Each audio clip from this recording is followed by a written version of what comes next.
नमस्कार, मेरा नाम है राजीव कुमार बजाज, जयनहार के भी, और मैं हूँ इस वक्त एडवोकेट प्रदीप नामियार जी के साथ। प्रदीप जी नमस्कार। नमस्कार सर, नमस्कार। और आप सभी को प्रदीप जी और मेरी तरफ से जय हिंद, जय महाराष्ट्र, जय भवानी, जय शिवाजी, वंदे मातरम। वंदे मातरम। हर हर महादेव, हर जय सिया हर राम, महादेव, जय सिया राम, जय Siya Ram. So Pradeep ji, the India alliance, I think, are they serious? Do you think? I mean, I don't know. Sir, you know that doctor Sudhanshu Trivedi जब वो भाषण दे रहा था, बोले कि मुहूर्त में थोड़ा कमी है। He said Congress is always saying that Ram मंदिर पुनर्निर्माण का मुहूर्त ठीक नहीं था, मगर राहुल गांधी जी का जो मुहूर्त है, जो भारत जोड़ो नया यात्रा का, वो ठीक नहीं है। बिकॉज जहां जहां से वो जा रहे हैं वहां सरकार, उनके सरकार या पलट रहा है या टूट रहा है या उनसे भागीदारी छोड़ रहे हैं। इसे मुहूर्त वहां पर तकलीफ है। जोड़ो यात्रा का मुहूर्त ठीक नहीं है। प्रदीप जी, सबसे बड़ी बात यहाँ पर यह आती है कि the India Alliance had its first meeting just approximately 9 months before the general calculation is that the general elections will be held. Yes, yes, yes. 9 महीने पहले Exactly. सबसे पहले उनकी मीटिंग हुई है। Yes, yes. और उसके बाद 3 मीटिंग हो चुकी हैं, और उनके सबसे बड़े नेता जो थे इन तीनों मीटिंग में आदरणीय सम्माननीय नीतीश कुमार जी, वो उनको छोड़ के जा चुके हैं। और उसके अलावा आज की तारीख में जब राहुल गांधी जी को सीट एडजस्टमेंट, कैंडिडेट सिलेक्शन, इन सब चीज़ों पर बात करनी चाहिए तो वो न्याय यात्रा पे हैं। तो where is the seriousness? I don't think any of them is being serious. और मैं बिल्कुल इस बात से सहमत हूँ कि I think Congress is one of the laziest parties in the world. सबसे आलसी पार्टी अगर है तो Congress. You're quoting Mr. Modi. नहीं, बिल्कुल बात बिल्कुल दुरुस्त है। मतलब आप देखिए ना, चुनाव सर पर है और अभी तक आपकी कैंडिडेट लिस्ट तैयार नहीं है। आपको ये मालूम नहीं है कौन सी सीट पर आप लड़ेंगे, आपको ये तक मालूम नहीं है कि आपका मेन एजेंडा क्या होगा, आपको ये तक मालूम नहीं है कि आप मोदी जी के ऊपर अगर अटैक करेंगे, उनकी पॉलिसीज पे अटैक करेंगे तो अपना विकल्प आप क्या पेश करेंगे। What is your alternative model? Till now, we don't know what the India Alliance alternative model is. What? Sir, I'm reminded of what you said. Now Congress, what you said earlier, the Congress has only time to fight itself. Yes. This battle across the nation, it has to be Congress versus the BJP. That is the only choice left with the Congress. Go for it, go alone. Take on the BJP on your own. Because you don't, as you say, you don't have time. Where's the time? आपको जोड़ो यात्रा खत्म होने तक चुनाव declare हो जाएगा। अरे भाई आप इस बार I don't know how these guys think, very frankly speaking. I don't recognize this Congress anymore. Because the Congress used to start planning for an election 1.5 years in advance or 2 years in advance, from whatever I remember. At 24 Akbar Road, if the Lok Sabha elections were say 2 years away, you had already decided which general secretary would take care of which state. You had already decided right up to the block level who your president would be and what they would be doing and what would be the main agenda of the Congress. Your manifesto used to be ready before any other parties. Today, there is not even the talk of a manifesto where the Congress is concerned. So I'm not sure what these guys are up to. And on the other side, you have Mr. Modi with his Ram Mandir, repeal of Article 370, ban on verbal triple talaq, and his report card. You have nothing to offer. You have nothing to offer. And Mr. Modi is not doing anything wrong.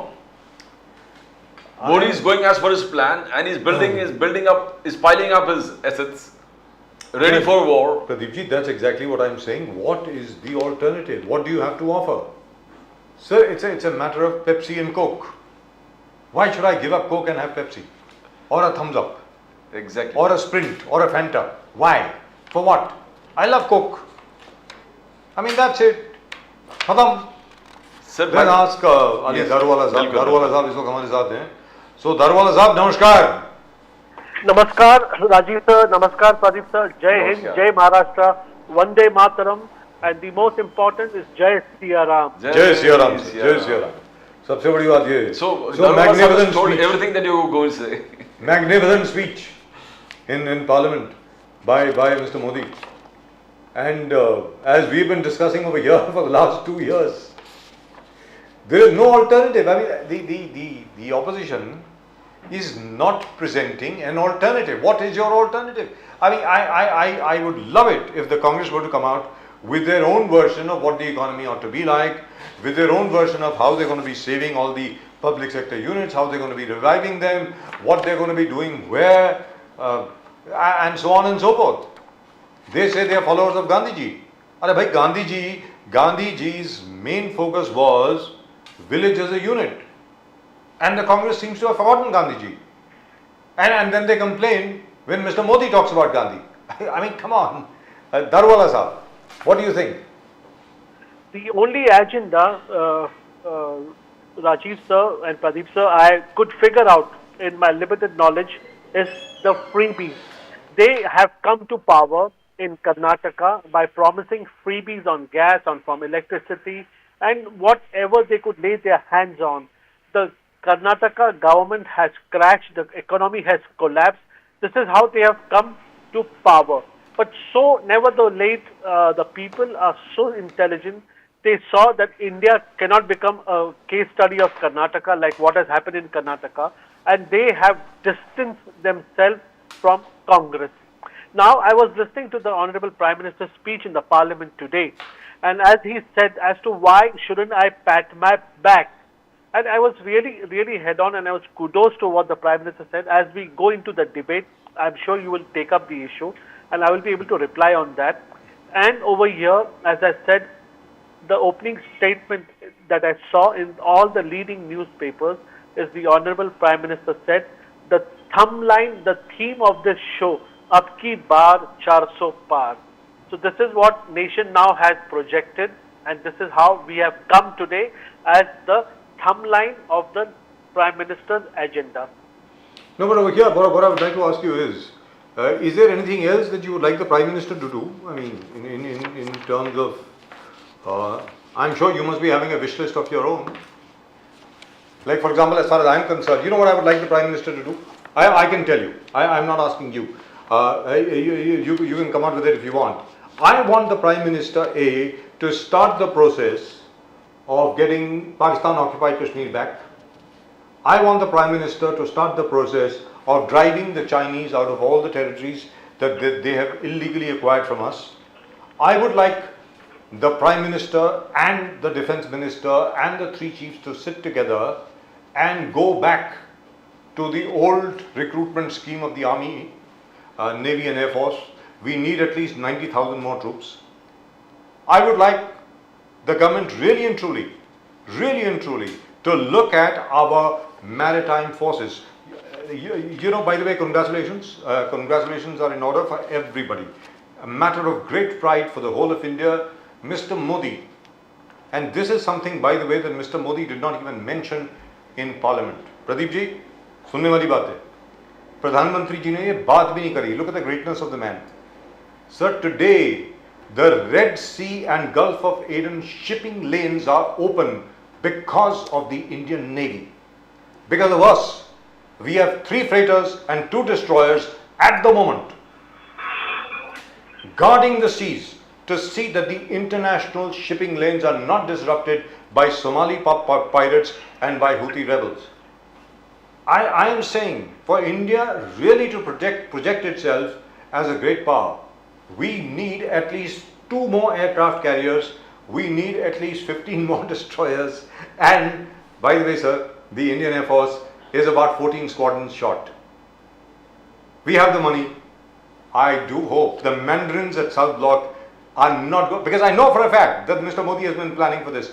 I hope the tin hats at South Block are not going to block this expansion which is taking place. Now that's my wish list. What is yours? Ali Darwala sir. Yeah, my wish list, if you ask me, is in 2024, as Honorable Prime Minister takes over again in the 3rd term. That is when we have a steel fist, a no-nonsense government. I would not say with no opposition, with a sensible and a responsible opposition who is going to uphold and who is going to applaud the good work done by the government and the relentless work by all the cabinet ministers, the party and the Vichardhara which was there in the heart, the flame that was burning in the hearts of the people. Honorable Prime Minister has seen the pulse and he has delivered. My thing is when Congress comes on the floor, Pradeep sir follows Honorable Kharge ji very carefully. Then even to a good work done by the Prime Minister and his cabinet, he mocks it. This is really very painful, and I over here I have to sit and I have to give an explanation as to they blame us with lies, and I have to like sit and explain. No, this is not a lie. This is not the fact, and this is really painful. I feel a decorum should come in politics where we have a kind of a decency what we accuse of, and we get facts and figures before we accuse. Yeah, I'm not saying we are in the government and we are 100% right. We are human, we may be making errors. You have to point it out, but there is a way of pointing it out. You But have to Darwala read the Sahab. Prime Minister's address. But Darwala Sahab, don't you think we've already taken the first couple of steps to becoming a real superpower? We are Correct, sir. policing. Correct. We are policing the shipping lanes. You should know more than anybody else. The oil supply of the world today depends on us. You know enough about oil. Oil tankers can move safely between the Red Sea, the Gulf of Aden, the Arabian Sea, and right up to the Gulf of Mannar only because of us, only because of our Correct, Navy. sir. What do you have to say to that, sir? Yeah, just replying to this specific question of yours, the petrol diesel prices that had shot up, that was because the insurance companies were not willing to insure the oil tankers, the oil carriers, the Yes. gas LNG carriers, Yes. because the premiums had gone up so high that none of the vessels were willing to ferry. And now since this thing has been done by our Honorable Prime Minister, the corridor has been cleared. We have our marines who are patrolling over here. Now the insurance rates will come down. Oil carrier, bulk carriers, all the shipping industry will have a stability as far as the pricing is concerned. And in the few days, as I say, when the Honorable Prime Minister takes over and all our flagship programs are at a mere fag end, you will see a revolution coming and a just and a gust into the 2024. When we go into the new government, you will really see, like, I cannot assure Yeah, you. no, but you know, because it's Kharge, you are talking too about fake. Darwala Sahab, you are talking about Kharge Sahab. Kharge Sahab, you are talking about Kharge Sahab and how fascinated Bajaj Sahab is with Kharge Sahab. And you know, Pradeep Sahab. after That was deliberate. That was deliberate. and after Yes. Kharge's speech, I think Prime Minister Modi and the BJP came out with a nice, beautiful statement. He said, I need new haters and new critics. I need new haters and new critics. The old ones have become my fans. Old ones have become my fans. That is what he talked of after Kharge's this Prime Minister talked about Kharge's after Kharge's speech, because Kharge supported that 400 plus. बोले आप 400 plus बात कर रहे हो आप. That is what. At the same time, Congress is criticizing. He says, why is Prime Minister Modi not talking about 2,000 square kilometers of encroachment in Ladakh, definitely by China? You're not talking about that. You are not talking about no jobs. You're not talking about you have reduced taxes, corporate taxes, but GST on essential items have increased, not decreased.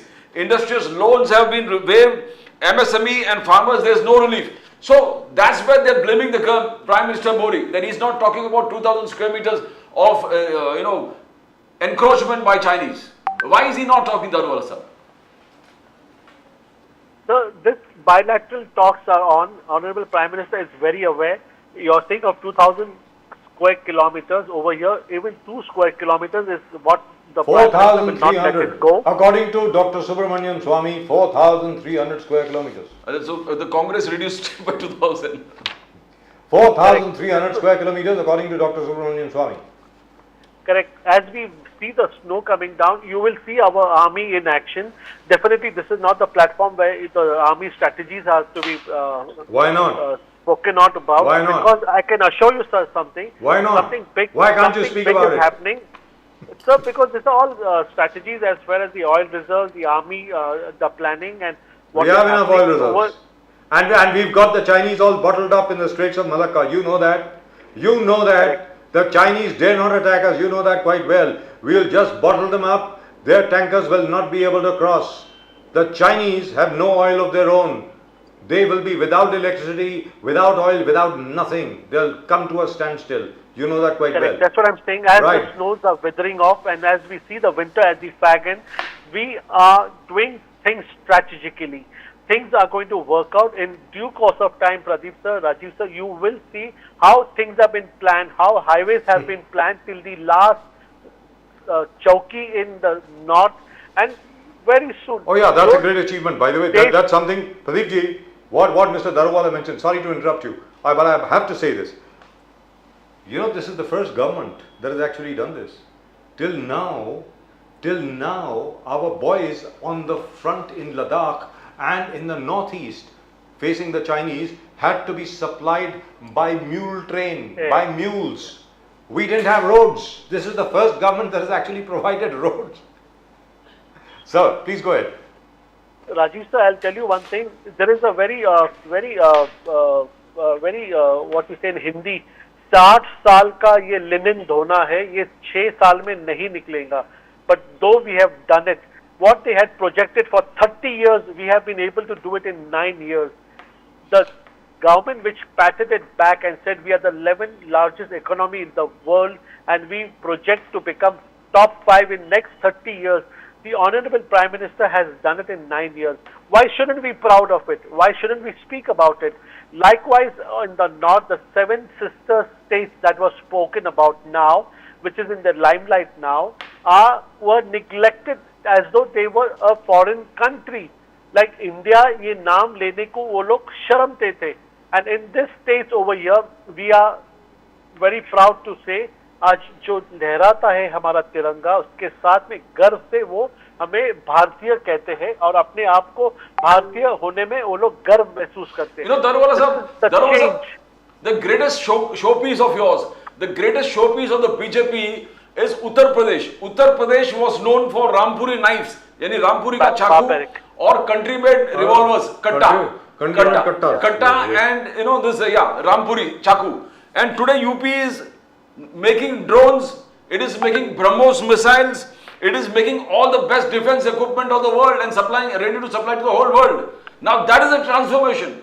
रामपुरी और कट्टा से लेके missile बनाने वाला, BrahMos missile, drones बनाने वाला, that is the greatest showcase that you can do your development. You said decade of transformation. But again, we'll quote Kharge Saab. Kharge Saab also talk about Manipur.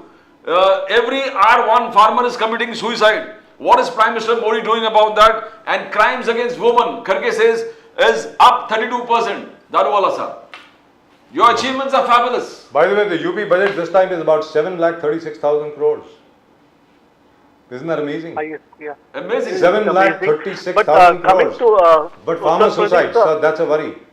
Mr. Nambiar asked you about farmer No, suicide. if you want to praise Mr. Modi on Uttar Pradesh, you can do that also. It is No, Rampuri se leke Drone. drones or missiles. But both are killing machines. This But is both are killing mass machines. killing. Ji, Daruwala Sahab, boliye, please. Yeah, correct. About Rampur, I'd like to say that particular place in Rampur and the people who came from there and their nature and their hot-headedness and that weapon in their hand were a total mishap. But now what Uttar Pradesh is making is not going in the hands of this barbaric people. Well, it is going in the hands of the army and seasoned people who are skilled. And to use- exporting. And exports. And Don't the- forget exports. And exports, what India is doing is the difference over here, sir. Uttar Pradesh, it was a lawless land. It was, we all know how Uttar Pradesh was governed, and there was unwritten law and like what they said, and it was done. And let's not go into the negativity side of it, but it was this monk who has walked the roads, and he has made Uttar Pradesh safe for our ladies, for our sisters to walk on in the streets in Lucknow, in the Kanpur. It was really barbaric, sir. So I will definitely take this pat on my back where Uttar Pradesh I wish has he would come do and something from where about it has Gorakhpur come. too. He comes from Gorakhpur. I wish he would do something about Gorakhpur too. The sewage lines in Correct. Gorakhpur are in urgent need of repair. I hope he has the time to spend some money on his constituency. But when he was The asked open that, sewage, but by the way, open sewage system is working. Water has to reach over there. Water has reached नल में जल सब तरफ पहुंच लेकिन एक चुका चीज है. है तो sir, just for a clarification, छोटा था, योगी आदित्यनाथ जी के बारे में, वो ये है कि योगी आदित्यनाथ जी से पूछा गया कि भैया आपने गोरखपुर में जो बाबा गोरखनाथ का जो मंदिर है उसके सामने इतना बड़ा गटर है वो ओवरफ्लो करता है यार, मैं जा चुका हूँ ना वहाँ पे, अभी भी वही स्थिति है। तो उन्होंने कहा कि यार ऐसा है कि गोरखपुर में मैं लास्ट में आऊँगा, क्योंकि लोगों को ये नहीं लगना चाहिए कि मुख्यमंत्री जो है सिर्फ अपनी कॉन्स्टिट्यूंसी के बारे में काम कर रहा है और किसी के बारे में काम नहीं कर रहा। So I would say hats off to him, but Gorakhpur is in urgent need of repair. जी अली दरवाजा साहब बोलिए। Correct charge. This is a living example. These people live and they live by what they say, sir. Unlike in Maharashtra, where we have one village out of nowhere with no significance on the plateau, having airports and everything, what the previous leaders in Maharashtra have done is really shameful, sir. They ignored it and they even stole the water and took it to that place. Anyway, they are my citizens who are being benefited. But I can assure you, But he is coming to you now, sir. The talk is that the gentleman from Baramati that you were talking about is now coming over to your side. it is the nephew, sir, who made the magic, who made the difference, who had the audacity, who had the strength, who had the vision. कि लोगों की कल्याण के लिए अगर मुझे BJP भी join करना पड़ेगा तो मैं करूंगा, क्योंकि उनके प्रश्न के मुझे लोगों से निवारण करवाना है और योगी और मोदी सरकार ही लोगों को राहत पहुंचा सकती है। This is the vision I Ajit love the Pawar way he said that. You didn't hear that. You didn't hear that. That was an inadvertent predictive slip. He said सिर्फ योगी और मोदी की सरकार ही निवारण करा सकती है. So we can understand. So we can safely say that in the BJP cadres, in all likelihood, Mr. Yogi Adityanath will succeed Mr. Modi as the Prime Minister of the country. Is that what you are saying? Definitely, I would not mince my words.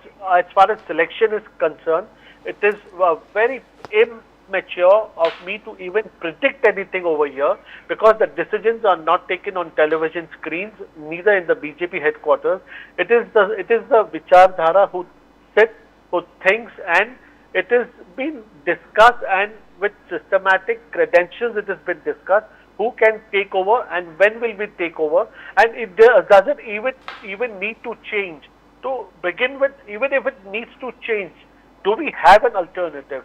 And when we are performing, when the country is performing, do we need to experiment with anything over here, sir? So, we want to put the case charge on Manipur farmer suicide and Yes. woman. Yeah, slowly escape that. You didn't talk about that. So we'll come to that after that. Correct, sir. Manipur and farmer suicide. Over here, we need to of work, but I can assure you, our Home Minister, Honorable Amit Shah, sir, is totally on the case. 24/7 bilateral dialogues are going on, and very soon you can see Manipur is again. I say, like, we are not going to play a blame game over here. 65 years, this arson has been happening. Nothing has been done. But we have taken the issue, we have taken the challenge. Manipur needs to come to normalcy.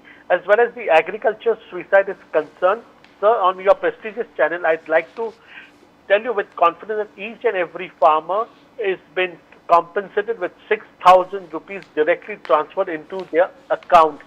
It will take time. This we say एक जो है ना ये जो दारिद्र है ये एक रात में नहीं निकल सकता. We are working, and I appeal to farmers, please have some faith, do not do wrong things. Will come, the government will come to your rescue. But when, sir, the problem at the moment, as Mr. Sharad Pawar pointed out, that during the time when he was agriculture minister, and of course Mr. Chidambaram presented his budget, they gave about 69,900 crores relief to the farmers. They waived off all the farm loans. So he was asking, when are you going to waive off all the farm loans? Because even right now, the collectors are coming over to the farmers' houses and they are asking for money. Now, कहाँ से लाएंगे पैसे sir? Marathwada में इतना बड़ा drought था, फिर उसके बाद इतनी जोर से बारिश हो गई जो बाकी crop which was standing, which also got destroyed, and then on top of it the water table has really gone down under, and it's a very bad situation. So Correct. Talking on Maharashtra, sir, the loan waiver, if you remember, last in the Fadnavis government, when we had the 5-year regime, you can check the facts and figures. The loan waiver given to farmers is much more than 60,000 crores which the UPA government had given. You can check for facts and figures. We have given more than But that. now, let's talk I about feel- now. Sir, अभी तो अभी Yeah, की I बात feel करें। it is. That means we have not been able. I think more needs to be done. Honorable Devendra Fadnavis ji, he is very, very concerned about farmers. He came out with this Jal Yug Shivar, and we are sure the plateau we have been able to at least maintain. If it's not gone down, we have not been able to increase, but it has been maintained. I think we should survive this summer season. But had this 2.5 years of wastage, when this government came into power, they totally stopped the Jal Yug Shivar program. Had this been done for last 2.5 years, we would not be having this situation today. But nevertheless, we will definitely look into this calamity. It's really called a calamity. We had very shortfall rains in Maharashtra this year, and I hope and pray to God that this passes through. We have had a good winter. We are going to have a prolonged winter. That's what the Met Department has forecasted. If we can just survive for this 2 months till June, I think we will not make this mistake. We'll come back to power, and this will be the top list. As you say, my wish list would be that our reservoirs are so full that we can survive even 2 to 3 years of famine. So June and is drought. 3 months away, 3.5 That- months away. yeah, that was- Not 2 months away. Just 1 second, Pradeep. Yes, yes. Only Yeah, one thing. yeah, You see, yeah. 2024 is a done deal. Mr. Modi is coming back. Whether he comes back with No, 350, states we need to bother, yeah. yeah, whether he comes back with 350 or he comes back with 400 or as you say with 500, we don't know. But don't you think, as a lot of analysts are now saying, what happens afterwards? Because your dependence on Mr. Modi seems to be all consuming, so to speak. Because there is this chap called Prashant Kishore who used to work with the BJP at one time and has lent his services to various other people, including the Aam Aadmi Party, to Congress, to Mamata Banerjee. Mamata Banerjee and to other people, and even to Nitish Kumar. He says this is exactly what used to happen at the time when Mrs. Indira Gandhi was the leader of the Congress. The Congress used to keep winning elections except one election. There was one aberration, that is in 1977. Otherwise, the Congress used to keep winning elections. But as soon as Mrs. Gandhi died, all the lacunae in the organization came to the fore. Now, he says, and there are other people also who echo the same sentiments, that hopefully the same thing will not happen as far as the BJP is concerned. Because right now your dependence on Mr. Modi is total. Sir. Correct. Your apprehension I can well understand, and it is the sentiments are well passed. I hope and pray to Lord Almighty that Modi ji has a healthy and a very long life. Over here, the party needs to gear up. We need to have, lot more people like our Honorable Prime Minister, and he needs to designate. Party needs to identify. They need not be from the Parivarwad. They may be very simple people from background who have got nothing to do with the P of politics.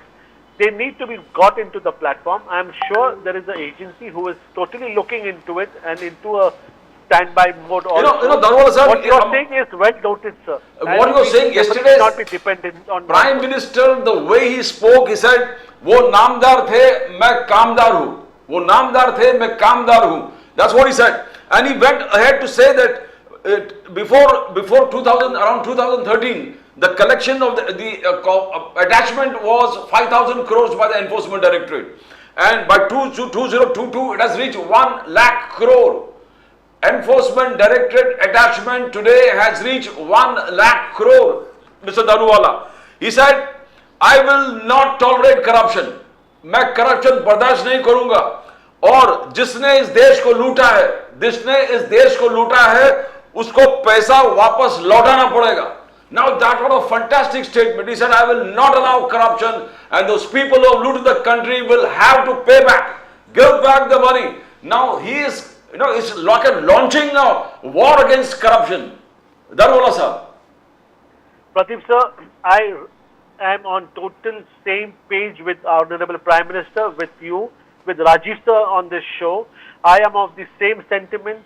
No nonsense, no tolerance to corruption, because when we travel overseas, all our brothers who have gone away from this country are gone because they are fed up of this word corruption, of this babugiri. They being harassed in government offices, in passport offices, at airports. They come back to me, and when they talk with vengeance and when they talk with so much resentment, my neck falls down. If at all this can be addressed, I salute the Honorable Prime Minister. He said corruption will not be tolerated. If I need to employ 1 lakh more employees, I will get them. I am on the same page with the Honorable Prime Minister. Corruption should not be tolerated. It should be punished. It should be, just controlling my emotions. It should be lethal. The punishment should be lethal because our country gets Darwala a sahab, bad you are name. absolutely right. Everybody agrees with you. But punishment at all levels. Corruption at all levels. Corruption not just in the private sector. Corruption not just in the case of Vijay Mallya or Nirav Modi or Lalit Modi, but even within the government, within the bureaucrats, within the officers, within the enforcement agencies. Really painful, sir. You know, everybody's opened a shop. Because let's be very clear, I don't agree with the opposition saying that ED का क्या है कि वो target हो रहा है, ये हो रहा है. That's a separate issue. No. That's a totally separate issue. भाई वो आप कोर्ट में जाइए, आप अपना केस लड़िए. लेकिन you also know it, sir, how the income tax behaves. CBI per se is a more or less very honest organization. They make genuine mistakes. But as far as the Directorate of Enforcement is concerned, or income tax is concerned, SFIO is concerned, that is Serious Financial Investigation Office is concerned, and so on and so forth.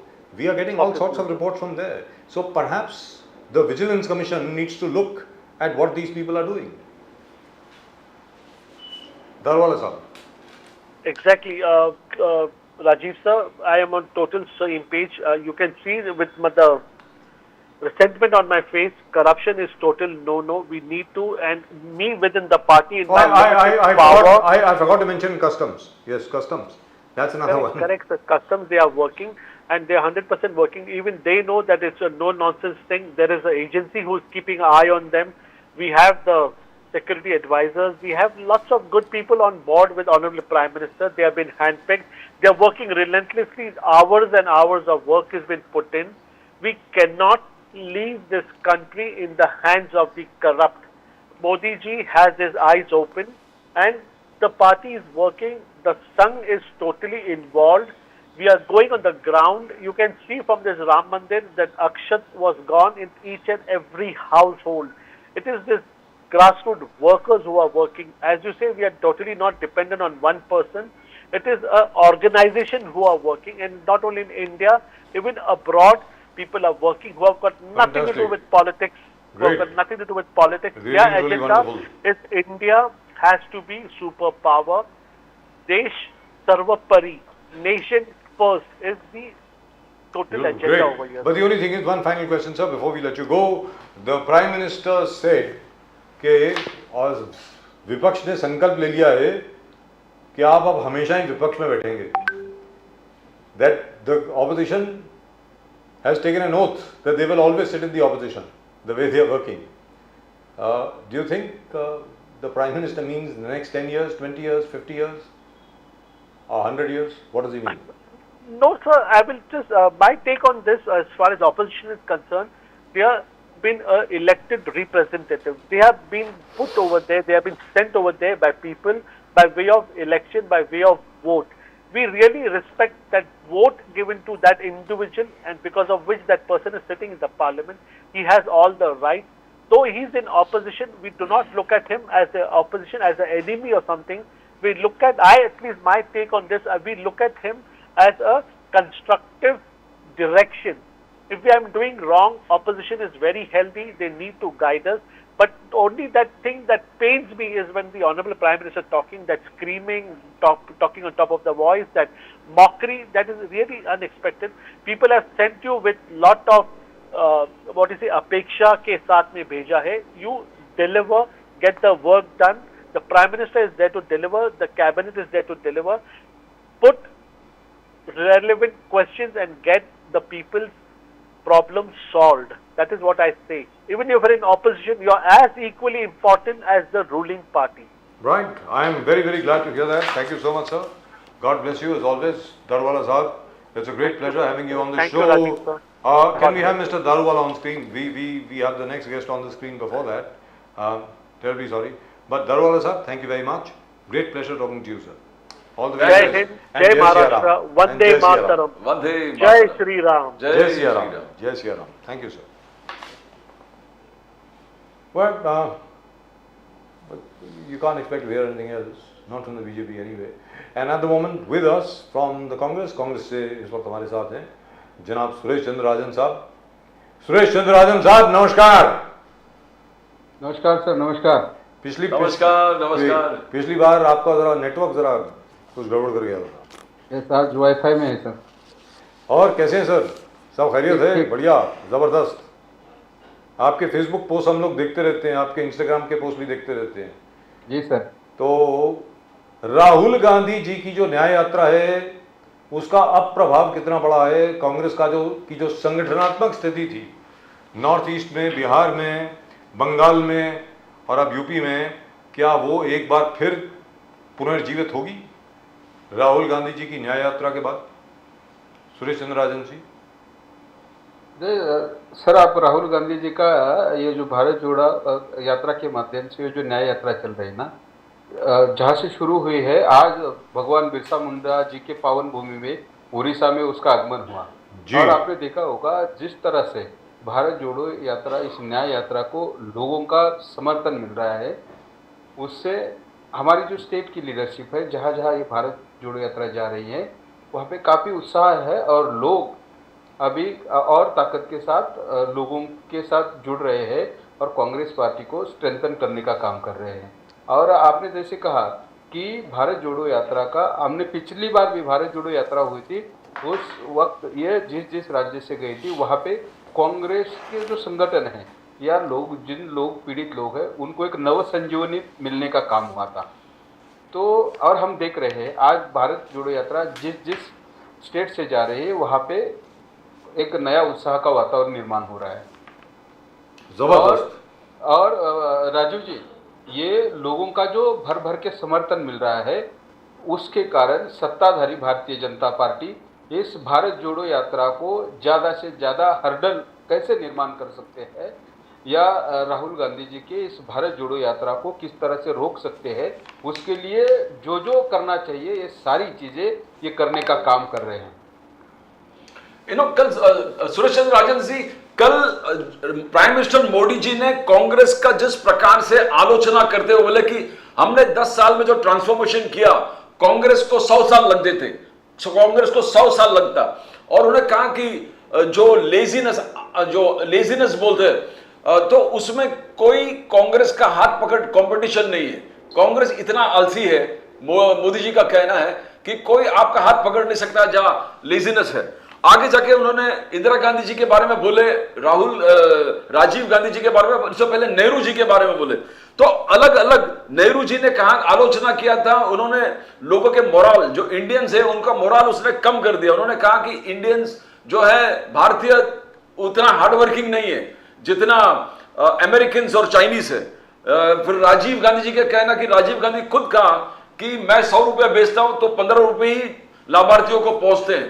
तो तरह तरह के आलोचना कांग्रेस पर जिस प्रकार से मोदी जी ने कल किया, तो क्या इसे कांग्रेस का मनोबल टूटेगा, कांग्रेस के वर्कर्स का?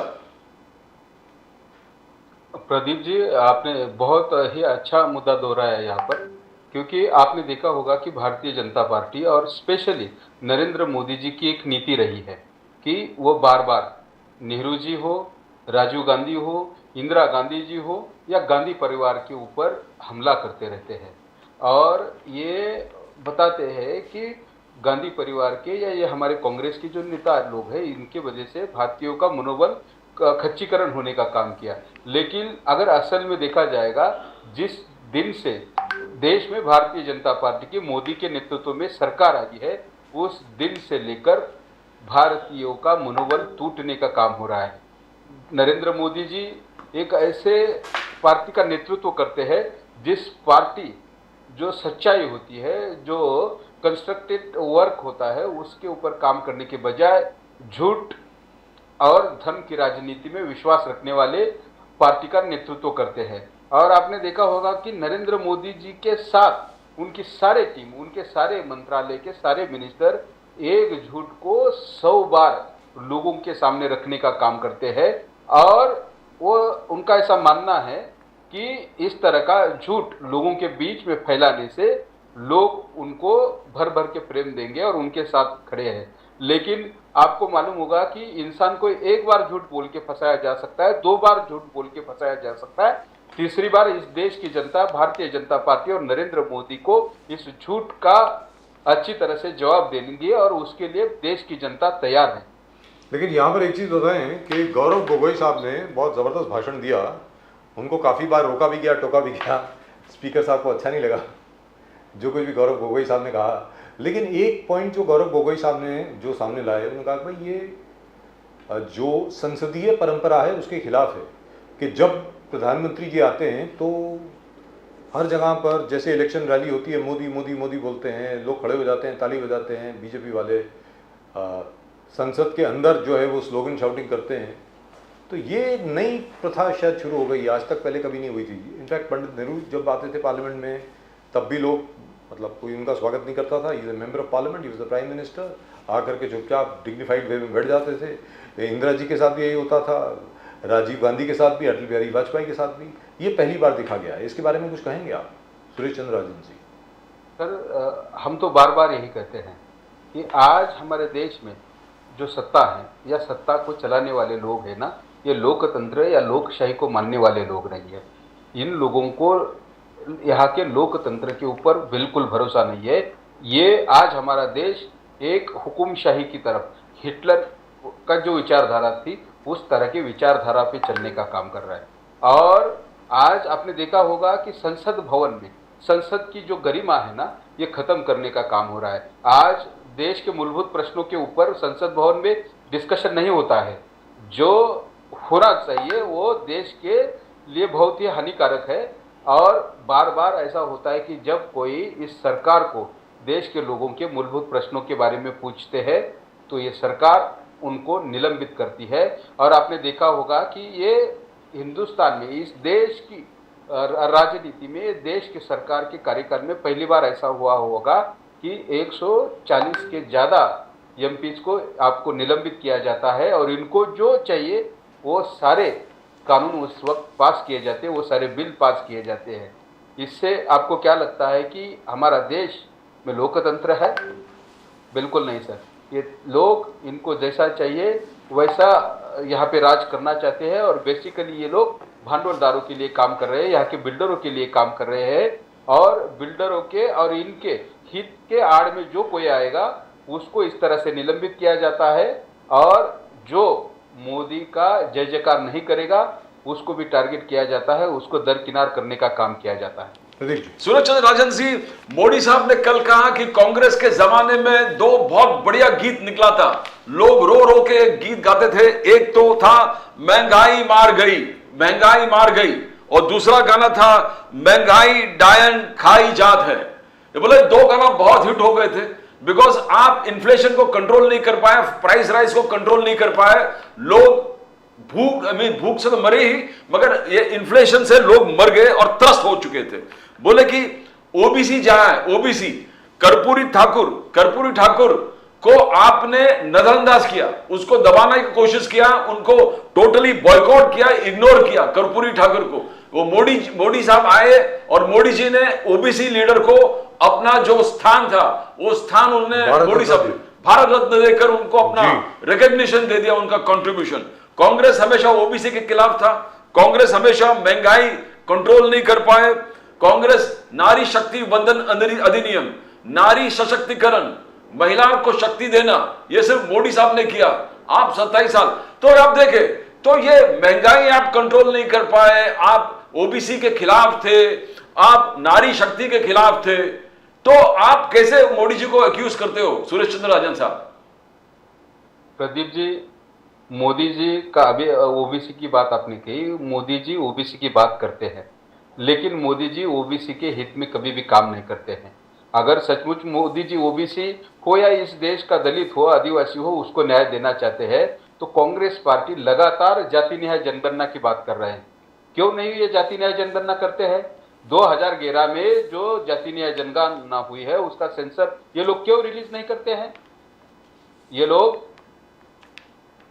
ओबीसी की हित की बात करेंगे, दलितों के हित की बात करेंगे, आदिवासियों के हित की बात करेंगे, महिलाओं को इन्होंने 50% रिजर्वेशन देने का कानून पास किया। हम लोग बार बार यही कहते हैं क्यों, जो अभी जो रिसेंटली जो विधानसभा के चुनाव हुए, उस चुनावों में महिलाओं को 50% रिजर्वेशन का बेनिफिट ये बीजेपी सरकार दे पाई क्या? इसका आत्मचिंतन होना चाहिए। और पूरा देश देख रहा है कि नरेंद्र मोदी जी हो या उनकी सरकार हो, बार बार इस तरह की कांग्रेस की आलोचना करते हैं। लेकिन आपको मालूम होगा कि इस देश में हरित क्रांति और सफेद क्रांति कांग्रेस ने लाई। अंग्रेजों को खिलाफ लड़ने का, आजादी की लड़ाई लड़ने का काम कांग्रेस ने किया। और आज मोदी जी इस देश में जो जो चीज बेच रहे हैं, जो जो चीज अपने दोस्तों को लीज पे दे रहे हैं, कॉन्ट्रैक्ट में दे रहे हैं, ये सारी चीजें कांग्रेस के सरकार ने बनाई हुई है। कांग्रेस के नेतृत्व में जो सरकार इस देश में थे, उस वक्त ये निर्माण किया गया है।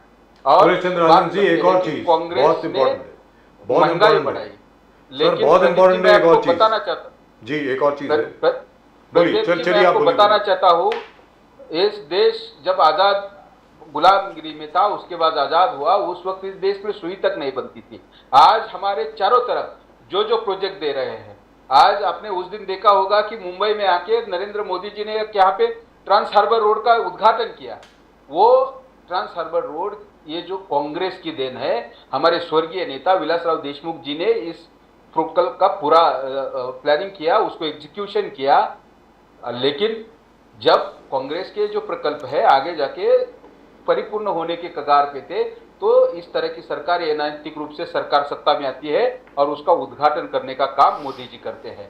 लेकिन सुरेश चंद्र राजन जी, मोदी जी ने एक और बात कही है, बड़ी अहम बात है, पता नहीं आप उसको कैसे मिस कर गए। उन्होंने ये कहा जब भी कांग्रेस आती है महंगाई बढ़ती है। क्या ये बात सर जी, मैं सच है? आपको वही बात बताने की कोशिश कर रहा हूं कि जब गैस सिलेंडर की कीमतें 500 550 के आसपास हुआ करती थी जी, पेट्रोल 40-45 रुपए पे हुआ करता था, उस वक्त यही भारतीय जनता पार्टी की स्मृति ईरानी हो, इनके सारे नेता हो, रास्ते पे उतरकर हंगामा करते थे। आज ये सारी कीमतें हम देख रहे हैं, देश की जनता देख रही है, लेकिन मोदी सरकार उसके खिलाफ जो आवाज उठती है, उसको ईडी, आईटी, बाद में ये अलग अलग ये तपास यंत्रणा होती है, उसके ऊपर हमला करवाते हैं। इन सारे एजेंसियों का डर दिखा के उस लीडरशिप को खत्म करने का काम करते हैं। और आज इस सारे एजेंसियों के वजह में देश में डर और भय का माहौल निर्माण हुआ है। आज जब कांग्रेस की सरकार हुआ करती थी, ये महंगाई हो या सरकार के खिलाफ जो आंदोलन किए जाते थे, वो मीडिया के माध्यम से लोगों तक पहुंचते थे। आज मीडिया के ऊपर मोदी सरकार ने पूरी तरह से कब्जा करके रखा हुआ है। आपने देखा होगा कि एक मराठी चैनल है लोकशाही चैनल, वो लोकशाही चैनल बार बार सरकार को सवाल पूछने का काम करता है, तो अलग अलग चीजें बताकर उस न्यूज चैनल को बंद करने का काम यही मोदी सरकार ने किया है। तो मुझे ऐसे लगता है कि ये मोदी सरकार को बिल्कुल नैतिकता नहीं है कि वो महंगाई के ऊपर बात करे, बेरोजगारी के ऊपर बात करे, बल्कि सरकार बीजेपी के आने के कारण इन सारे चीजों में 10 गुना ज्यादा महंगाई और बेरोजगारी निर्माण होने का काम। सुरेश चंद्र राजन जी, मोदी जी ने कल बात करते करते कहा कि मैं करप्शन को टोटल खत्म कर दूंगा, करप्शन बिल्कुल जीरो टॉलरेंस, बर्दाश्त नहीं करूंगा, और जो करप्शन करता है मैं उसको छोड़ूंगा नहीं। जिसने देश को लूटा उनको पैसा लौटाना पड़ेगा। मोदी जी का खुलेआम पार्लियामेंट में चुनौती दी है कि पैसे मैं लेके ही रहूंगा वापस। और आगे जाके उन्होंने स्टैटिस्टिक्स दिए कि 2013-14 तक एनफोर्समेंट डायरेक्टरेट ने 5000 करोड़ अटैच किए थे लोगों का, जो लोग इस क्राइम एमपीएमएलए के अंदर। मगर मोदी जी आने के बाद 2022 तक 1 लाख करोड़ का एसेट अटैच कर दिया है, कैश बैलेंस सब मिला के। तो ये बोले कि ये है जीरो टॉलरेंस टू करप्शन। और आप लोग कांग्रेस, उनका कहना है कि आप लोग उन पर आलोचना कर रहे हैं कि मिसयूज ऑफ एजेंसीज। बोले कि मैं देश का भलाई के लिए कर रहा हूं। 5000 करोड़ कहां पर और 1 लाख करोड़ कहां पर? राजन साहब। प्रदीप जी, अगर ये सचमुच करप्शन करने वाले या देश के जो भगोड़े हैं ना, उनके बारे में बात करते हैं, उनको फनिश करना चाहते हैं, तो देश के जनता का करोड़ों रुपए लेकर जो भागे हुए मेहुल चोकसी है, नीरव मोदी है, ऐसे कई सारे उद्योगपति है, ललित मोदी है, ये जो सारे मोदी है जो करप्शन करके भागे हुए हैं, इन लोगों को आज तक ये लोग क्यों अरेस्ट नहीं कर पाए? क्यों उनके सारे बिजनेस है, उनके सारे जो संपत्ति है, उसको ये क्यों जब्त नहीं कर पा रहे हैं? और वो तो ये देश का छोड़िए, मैं महाराष्ट्र की बात बताता हूँ। इनके ये ईडी के एक बहुत ही काम करने वाले किरीट सोमैया है। किरीट सोमैया ने महाराष्ट्र में महाविकास आघाड़ी के संबंधित जितने नेता है उनके ऊपर भ्रष्टाचार के आरोप लगाए थे। आज ये सारे जिन जिन लोगों के ऊपर भारतीय जनता पार्टी ने भ्रष्टाचार के आरोप लगाए थे, ईडी ने उनकी इंक्वायरी की थी, उनको नोटिस भेजी थी, उनको परेशान करने का काम किया। ऐसे कितने नेता है जिनको दोषी पाया गया और उनको सजा हुई? आप बता सकते हैं? एक भी नहीं है। लेकिन उसका विरोधाभास आप देखिए, जिनके ऊपर किरीट सोमैया ने भ्रष्टाचार के आरोप किए थे, करप्शन के आरोप किए थे, ये सारे लोग भारतीय जनता पार्टी के केंद्र की सरकार में सहभागी है या यहाँ की महायुति सरकार में मंत्री है। तो मुझे ऐसे लगता है कि भारतीय जनता पार्टी और मोदी जी ये भ्रष्टाचार, जीरो टॉलरेंस भ्रष्टाचार का बात करेंगे, लेकिन जितने भी भ्रष्टाचारी है, जितने भी करप्ट लोग हैं, ये सारे लोगों को इनके पास लेकर उनके पास जो वॉशिंग मशीन है उसमें साफ करते हैं और उनको मंत्रिमंडल में शामिल करते हैं। सुरेश राजन जी, ये बताएं, छोटी सी बात है, आज की तारीख में ये देखा गया है कि पिछले 2 साल में एक्चुअली दलितों के खिलाफ क्या असल में गुनाह बढ़ गया है, या ये सिर्फ बात है कि क्या दलितों के खिलाफ हिंसात्मक गतिविधियां बढ़ गई हैं, या ये सिर्फ सुर्खियों में है? मतलब सुरेश चंद्र राजन जी, असलियत क्या है? नहीं सर, देखो, भारतीय जनता पार्टी आरएसएस ना, ये जातिवाद और धर्मवाद के ऊपर भरोसा करने वाले लोग हैं। और आपने कई सारे ऐसे महाराष्ट्र में कई सारी घटना आपने देखी है, और हमने शायद आपके टीवी शो के माध्यम से एक नागपुर की घटना का आपने वहाँ पे आपने टेलीकास्ट भी किया था जी। मंदिर में एक दलित युवक जाता है तो उसको मारा जाता है, उसका खून किया जाता है, और ऐसी घटना बार बार इस देश में घट रही है। महाराष्ट्र में तो कई सारे ऐसे उदाहरण आपको बताने के लिए हैं। और आपने देखा भी होगा, जो यहाँ का दलित समाज है, यहाँ का अल्पसंख्यक समाज है, वो समाज आज डर और भय के वातावरण में जी रहा है। आपने देखा होगा कि इनके सरकार, महाराष्ट्र सरकार के एक एमएलए गायकवाड़ फायरिंग करते हैं, लोगों के ऊपर अंधाधुंध फायरिंग करते हैं, जानलेवा हमला करते हैं, लेकिन हमारा यहाँ का जो होम मिनिस्टर है, इस राज्य के उप मुख्यमंत्री देवेंद्र फडणवीस, उसके ऊपर कोई अपनी भूमिका स्पष्ट नहीं करते हैं। तो ये इस तरह का ही है। आपने देखा होगा कि प्रकाश सूर्य और उनके बेटे ने किस तरह का यहाँ पे मुंबई में एक किसको अरेस्ट कर, मतलब किडनैप करना है, उसको लापता करना है, ऐसे कई सारे उदाहरण हैं। इनके संजय बांगर एमएलए है सर, वो ऑफिसरों को मारपीट करते हैं, दलितों को मारपीट करते हैं, दलितों को उनके जाति के ऊपर, धर्म के ऊपर गाली गलौज करती है, लेकिन यहाँ की सरकार इनके खिलाफ कोई एक्शन नहीं लेती है। और इसके कारण सरकार इन सारे अपराधियों को, इन सारे जाति धर्म के नाम पे दंगे और हिंसा करने वाले लोगों को सपोर्ट करती है, उनको बचाने का काम करती है। इसके कारण इस देश में दलित, आदिवासी और अल्पसंख्यक समाज में भय और डर का वातावरण निर्माण हुआ है सर। लेकिन सुरेश चंद्र राजन जी, यहाँ पर एक दूसरी बात सामने आती है, वो ये आती है कि प्रकाश अम्बेडकर जी तो कोई और ही भाषा बोल रहे हैं आजकल। वो तो कह रहे हैं इंडिया अलायंस ही खत्म हो गई।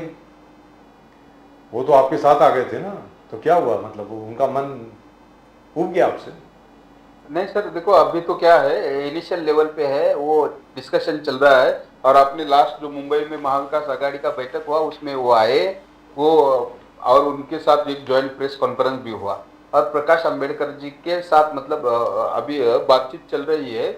और उनका ये जो स्टेटमेंट है, मुझे ऐसे लगता है इसके ऊपर कांग्रेस पार्टी ने हमारी भूमिका स्पष्ट की है, महाविकास आघाड़ी ने भी एक स्टेटमेंट देके उसकी भूमिका स्पष्ट हो गई है।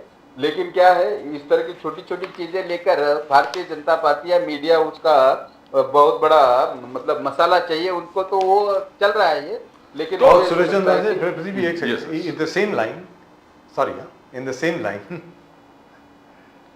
हमारे बड़े अच्छे मित्र हैं सर आपके कांग्रेस के, बहुत पुराने मित्र हैं हमारे तो, मतलब हमारे तो बहुत ही पुराने मित्र हैं। जियाउद्दीन सिद्दीकी, बाबा सिद्दीकी साहब, वो एनसीपी में जा रहे हैं, सुनने में आए हैं। और उनके बेटे जो है जीशान सिद्दीकी, वो भी शायद जा रहे हैं उनके साथ। ये क्या हो रहा है? इस तरह की बातें हैं और लोग कह रहे हैं कि ये जाएगा, लेकिन आपको मालूम है सर, कांग्रेस पार्टी बहुत ही बड़ी पार्टी है और ऐसे कई सारे बड़े बड़े नेता अब इससे पहले भी पार्टी छोड़ के चले गई है, उससे कांग्रेस पार्टी को फर्क नहीं पड़ा है सर। सर अभी मिलिंद देओरा जी, अब बाबा सिद्दीकी साहब, मतलब आप जिन नेताओं के नाम ले रहे हैं, इन नेताओं को कांग्रेस पार्टी ने भर भर के प्रेम दिया है सर। आज उनका जो चेहरा है, उनकी जो पहचान है, उनकी जो लाइबिलिटी, उनकी जो क्या बोलते हैं उसको, क्रेडिबिलिटी जो उनकी आज समाज में या पॉलिटिक्स में बनी है, वो कांग्रेस पार्टी की वजह से बनी है। और आज कांग्रेस पार्टी को उनको पे बैक करने का समय था, कांग्रेस पार्टी के साथ हिम्मत और ताकत के साथ खड़ा रहने का समय था। उस वक्त ये लोग कांग्रेस का साथ छोड़कर जा रहे हैं। इसका मतलब ये इनकी विचारधारा के पक्के नहीं है और ये भूल गए हैं कि ये वही कांग्रेस पार्टी है जिस कांग्रेस पार्टी ने इनको और इनके पूर्वजों को बनाने का काम किया। तो प्रदीप जी, मुझे ऐसे लगता है कि ये जो नेता जा रहे हैं, ये डरने वाले लोग हैं। ये ईडी, सीबीआई या अलग इनके जो पर्सनल इंटरेस्ट है, इसको लेकर अगर वो जाते हैं तो इससे कांग्रेस पार्टी को कोई फर्क नहीं पड़ेगा। कांग्रेस हमेशा नॉर्थ साउथ डिवाइड कर रहे हैं।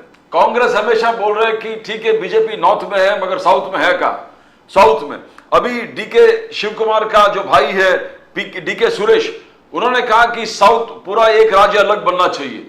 ये बहुत इनजस्टिस हो रहा है जीएसटी और अलग अलग फंड्स के अलॉटमेंट में, तो हम सब साउथ एक सेपरेट राज्य बनाते हैं। तो बीजेपी का कहना है कि आप बार बार आलोचना कर रहे हैं कि साउथ में बीजेपी है ही नहीं। फिर बीजेपी ने आज आंकड़ा दिखाया, बोले कि बीजेपी लोकसभा का एमपीज जो है नीचे साउथ में 28 है, कांग्रेस का 27 है। बीजेपी लोकसभा का, राज्यसभा का उनका कहना है कि 8 है, हमारे एमपीज 8 है राज्यसभा में और कांग्रेस का 7 है।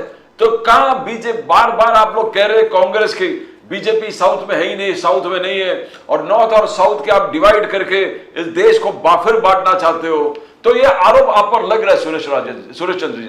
तो ये कैसे इस चीज को आप, बिकॉज स्टैटिस्टिक्स के बाद साथ बोल रहे हैं बीजेपी वाले? नहीं सर, प्रदीप जी, आप ना भाजपा का जो काम तरीका है या उनकी जो विचारधारा है ना, उसको गौर से आप देखिए। वो लोग ना कांग्रेस पार्टी के बारे में ना इस तरह की कई सारे कमेंट्स करते रहते हैं। और कांग्रेस पार्टी तो साउथ में अगर वो बोलते हैं उनकी ताकत है, तो आप मुझे बताएं कौन से राज्य में उनका सरकार है या उनका भारतीय जनता पार्टी का कोई अगर मुख्यमंत्री है तो वो मुझे उस स्टेट का नाम बताइए सर। आज वो बोलते हैं कि कांग्रेस पार्टी देश में कहीं पे नजर नहीं आती है या कांग्रेस पार्टी खत्म हो चुकी है। अगर उनको ऐसा लगता है तो वो फिर बार बार कांग्रेस पार्टी की आलोचना क्यों करते हैं सर? बार बार कांग्रेस पार्टी के ऊपर क्रिटिसाइज क्यों करते हैं सर? क्योंकि उनको डर है सर। कांग्रेस पार्टी एकमात्र ऐसी पार्टी है जो पार्टी भारतीय जनता पार्टी को सत्ता से बाहर कर सकती है और इसीलिए वो बहुत ही पर्पजफुली और बहुत ही प्लानिंग के साथ कांग्रेस पार्टी के साथ जितने भी इंडिया आघाड़ी में उनके साथ अलायंस में जुड़े हुए रीजनल पार्टियां हैं, उस पार्टियों को धमकाना, डराने का टेक्निक यूज कर रहे हैं। आपने झारखंड में देखा होगा, झारखंड में उन्होंने सरकार स्थापन करने की जी जान लगा के कई सारे अलग अलग हथकंडे अपनाकर वहां पे सरकार स्थापन करने की कोशिश की, लेकिन वहां पे कांग्रेस ने होने नहीं दिया और फिर से कांग्रेस अलायंस के साथ वहां पे सरकार बनी और कांग्रेस ने उनका ये जो सारे डावपेच थे उसको खत्म करने का काम किया। तो प्रदीप जी, मुझे ऐसे लगता है कि भारतीय जनता पार्टी को अगर ऐसा लगता है कि कांग्रेस इस देश में नहीं है तो वो कांग्रेस पार्टी का बार बार नाम लेकर उसको आलोचना करने का क्यों काम करते हैं? क्योंकि उनको डर है कांग्रेस पार्टी से। दूसरा, मोदी साहब ने कहा आर्टिकल 370 एब्रोगेशन के बाद कश्मीर को जिस प्रकार से उन्नति, डेवलपमेंट के तरफ ले गए, उन्होंने कहा पहले पार्लियामेंट में उन्होंने कहा कि आर्टिकल 370 नेहरू ब्लंडर थे, जवाहरलाल नेहरू जी के सबसे बड़ा ब्लंडर थे और जिसके लिए देश ने बहुत सफरिंग की, देश ने भी किए, कश्मीर के लोग, जम्मू के लोग सब बहुत सफर हो गए। उन्होंने आगे जाकर कहा कि आज देखो सिर्फ तरक्की की बातें होते हैं, पहले पार्लियामेंट में ये बोला कि ये दुख है, वो तकलीफ है, ये तकलीफ है। आर्टिकल 370 के अब्रोगेशन के बाद कश्मीर में तरक्की ही तरक्की है, टूरिज्म बढ़ रहे हैं, फुटफॉल्स बढ़ रहे हैं, इकोनॉमी आगे बढ़ गए, ट्रेन इंफ्रास्ट्रक्चर बढ़ गए, तो इसको क्या हम लोग नकार सकते हैं? मगर मेन चीज जो मोदी साहब ने कहा कि नेहरूवियन ब्लंडर, उन्होंने नेहरू जी का आलोचना किया कश्मीर के इस हाल को। आप इसको कैसे डिफर करते हो इस विषय से, इस विषय में जो मोदी साहब ने कहा? नहीं, मोदी साहब से नहीं, मैं तो आपको आपके मीडिया के माध्यम से इस देश के लोगों को एक संदेश देना चाहता हूं, क्योंकि आर्टिकल 370 ये आज हमारे देश के नागरिकों की ना प्रायोरिटी नहीं है। इस देश का नागरिक रोजगार चाहता है सर, महंगाई में चारों शिखर चढ़ लिए है, उससे मुक्ति चाहता है। आप देख रहे हो महंगाई से इस देश का नागरिक त्रस्त है। यहाँ पे भाईचारा खत्म कर रहे हैं, यहाँ का सांप्रदायिक जो वातावरण था उसको खत्म कर रहे हैं श्री राम का नारा लगाकर। अरे आज आपने देखा होगा, इससे पहले एक मैं इंटरव्यू सुन रहा था, वहाँ पे उनके बीजेपी के प्रवक्ता कहते हैं सनातनी प्रधानमंत्री बन गए, सनातनी धर्म का यहाँ पे राज्य आ गया। अरे ये क्या है? ये हमारे देश का संविधान इन सब चीजों को नहीं मानता है साहब। देश का संविधान एक सेकुलर राष्ट्र को देखता है और यही सिखाता है। और हम लोगों ने ना हमारे बाजू में, या आप टीवी चैनल में मेरे सामने प्रदीप जी किस कास्ट से बिलोंग करते हैं, किस धर्म से बिलोंग करते हैं, राजू जी किस धर्म से बिलोंग करते हैं, इसमें हम लोगों ने कभी भी इंटरेस्ट नहीं लिया है। हम लोग तो यही चाहते हैं कि इस देश का जो भाईचारा है, इस देश के जो सेकुलर जो सांप्रदायिक सद्भावना का वातावरण है वो बने रहे, टिके रहे, और लोगों को ये जो महंगाई है उससे मुक्ति मिले। लोगों को जो बेरोजगारी का आंकड़ा दिन ब दिन बढ़ता जा रहा है उससे लोगों को रोजगार मिले। आज इस देश में हमारी महिला सुरक्षित नहीं है, यहाँ का दलित आदिवासी सुरक्षित नहीं है। आज आपने देखा होगा कि महाराष्ट्र की राजनीति में क्या हो रहा है सर, मराठा समाज रिजर्वेशन के मुद्दों को लेकर रास्ते पे उतरा हुआ है, और दूसरी तरफ ओबीसी समाज अपने रिजर्वेशन में और कोई भागीदार आता है का इस बात को लेकर असुरक्षित है। यहाँ का दलित जिनको रिजर्वेशन के बेनिफिट मिलते नहीं है, दलित समाज के लिए रिजर्वेशन के जो 13% का कोटा है उसमें कई सारे ऐसे कम्युनिटी है जिनको रिजर्वेशन का बेनिफिट मिलता ही नहीं है। तो वो समाज रिजर्वेशन का बेनिफिट मिलना चाहिए, इसके लिए रास्ते पे उतरा हुआ है। उसको सरकार क्या देने वाली है, ये इसके बारे में सरकार के पास कोई प्लान नहीं है। सरकार उसको लेकर संवेदनशील नहीं है। वो तो चाहती है कि इस तरह से अलग अलग जाति के लोग आरक्षण का मुद्दा लेके, अपनी जाति के बेटरमेंट का मुद्दा लेके रास्ते पर उतरे और आपस में लड़े झगड़े, और जिसका बेनिफिट मोदी सरकार और भारतीय जनता पार्टी उठाए। और आज की तारीख में आप ये बताएं सुरेश चंद्र राजन जी कि इस वक्त एक तो कानून व्यवस्था, आपने खुद नहीं बात करी, गणपत गायकवाड़ और महेश गायकवाड़ जी के बीच में जो हुआ, गणपत गायकवाड़ जी ने गोली चलाई, महेश गायकवाड़ जी अभी तक जो हैं वो बेचारे उधर हैं, कहाँ अस्पताल में हैं। मैं उम्मीद करता हूँ ठीक ठाक उठ जाएंगे वो। दूसरी चीज़ आरक्षण को लेकर के छगन भुजबल जी कुछ और बोल रहे हैं, एकनाथ शिंदे जी कुछ और बोल रहे हैं। प्रकाश अंबेडकर जी का जो जिक्र किया था हम लोगों ने इसलिए किया था क्योंकि प्रकाश अंबेडकर जी ने एकनाथ शिंदे जी की बहुत तारीफ करी। उन्होंने कहा कि सबसे बड़े, सबसे ऊंचे कद के मराठा नेता बन गए हैं वो। तो ये चल क्या रहा है, कुछ आपको समझ में आ रहा है ये क्या चल रहा है? नहीं सर, देखो ये क्या है कि इलेक्शन नज़दीक आ चुके हैं। हर एक पॉलिटिकल पार्टी चाहेगी कि हमें ज़्यादा से ज़्यादा सीटें मिलनी चाहिए जी। और जो जो लोग गठबंधन में लड़ रहे हैं वो अपना अपना न्यूसेंस वैल्यू दिखाने के लिए या अपना इम्पोर्टेंस बढ़ाने के लिए इस तरह से बातें करेंगे। लेकिन प्रकाश अंबेडकर जी आज महाविकास आघाड़ी के साथ में है, उनके साथ हमारा अच्छा ट्यूनिंग है, अच्छा कोऑर्डिनेशन है, और हमें पूरी उम्मीद है कि महाविकास आघाड़ी के साथ ही प्रकाश अंबेडकर जी रहेंगे। और महाराष्ट्र में जो होने वाले लोकसभा और विधानसभा के जो चुनाव है या महानगर पालिका के चुनाव होते हैं उनमें महाविकास आघाड़ी पूरे ताकत के साथ लड़ेगी और यहाँ के भारतीय जनता पार्टी को जो अनैतिक पद्धति से सरकार में आई है इनको परास्त करने का काम करेगी। लेकिन जहाँ तक छगन भुजबल जी का प्रश्न है उसके बारे में बताएं सर। सर छगन भुजबल जी को तो सर वो सरकार के मंत्री है, वो सरकार के मंत्री है और वो इस तरह के स्टेटमेंट करते हैं सरकार के खिलाफ। तो मुझे ऐसे लगता है कि हमें तो कभी कभी ऐसा लगता है सर कि ये सरकार के जो मुख्यमंत्री है एकनाथ शिंदे जी और देवेंद्र फडणवीस, अजित पवार, ये इनकी ही उनको इंस्ट्रक्शन है कि आप इस तरह की भूमिका ले लो और समाज में इस मुद्दे के ऊपर मराठा के साथ आप झगड़ा करो। अगर सरकार का एक सीनियर मिनिस्टर इस तरह के स्टेटमेंट करता है, इस तरह की भूमिका लेती है, तो सरकार को मुझे ऐसे लगता है कि उसके ऊपर अपनी भूमिका स्पष्ट करनी चाहिए सर। आज लेकिन भुजबल साहब ने तो कह दिया कि मैंने इस्तीफा दे दिया है। तो सर भुजबल साहब कहते हैं तो फिर सरकार को उसके ऊपर सर अपना स्टेटमेंट देना चाहिए सर। दिया है सरकार को देवेंद्र फडणवीस जी ने स्टेटमेंट दिया है कि भुजबल जी का इस्तीफा स्वीकार करने का सवाल ही पैदा नहीं होता, ऐसा इसका मतलब फडणवीस सरकार साहब ने का कहा। समर्थन है।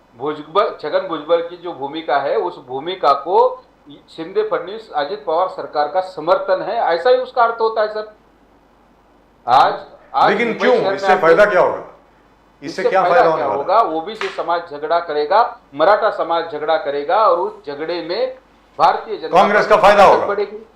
भारतीय जनता पार्टी को ऐसा अरे लगता उनका है घाटा कि होगा ताकत सर, बढ़ेगी।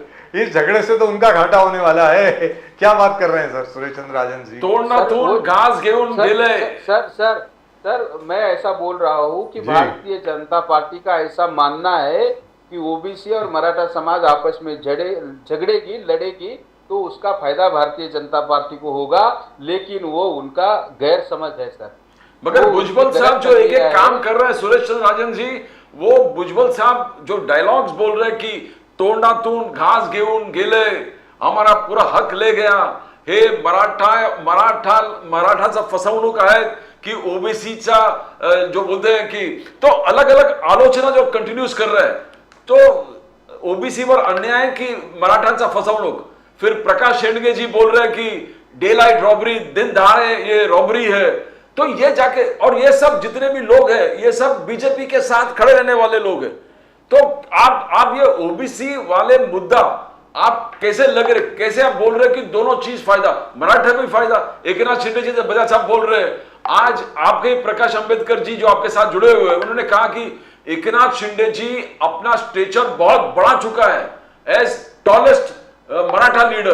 क्या आप इससे डिफर भी करते हैं सुरेश चंद्र राजन जी? सर प्रदीप जी, मैं आपको बार बार वही एक चीज बताने की कोशिश कर रहा हूं कि आज की जो विद्यमान सरकार है, शिंदे के नेतृत्व वाली सरकार, ये सरकार आज इस राज्य के लोगों के जो मूलभूत प्रश्न है ना, उस प्रश्नों से लोगों का ध्यान भटकाने के लिए ओबीसी और मराठा आरक्षण का झगड़ा लगा रहे। और आपने देखा होगा कि आज महाराष्ट्र में कई सारे ऐसे मुद्दे हैं जिन मुद्दों को ऊपर डिस्कशन करना चाहिए, सरकार को बात करनी चाहिए, लोगों के लिए काम कर रहे हैं। लेकिन आपने देखा होगा कि एक तरफ ये मराठा और ओबीसी आरक्षण के मुद्दे पर झगड़ा लगा के पूरे महाराष्ट्र की जनता का ध्यान दूसरी तरफ भटका कर ये लोगों ने क्या किया, जितने भी जिला परिषद के स्कूल थे ये सारे स्कूल अडानी और अंबानी को देने का काम कर रहे हैं, आपने देखा होगा। उसके साथ साथ धारावी जैसा एक बड़ा प्रोजेक्ट जो जी अदानी को देने का काम किया। और आप मुझे एक बात बताइए सर, धारावी में लगभग 1 लाख से ज्यादा परिवारों को आपको रिहाब करना है। तो मैं तो ये चाहूंगा कि अगर मैं आज मेरे कंदविली में चारकुप में रहता हूं, तो मैं जहां पे रहता हूं वहां पे मेरा रिहाब होना चाहिए, मुझे वहीं पे घर मिलना चाहिए।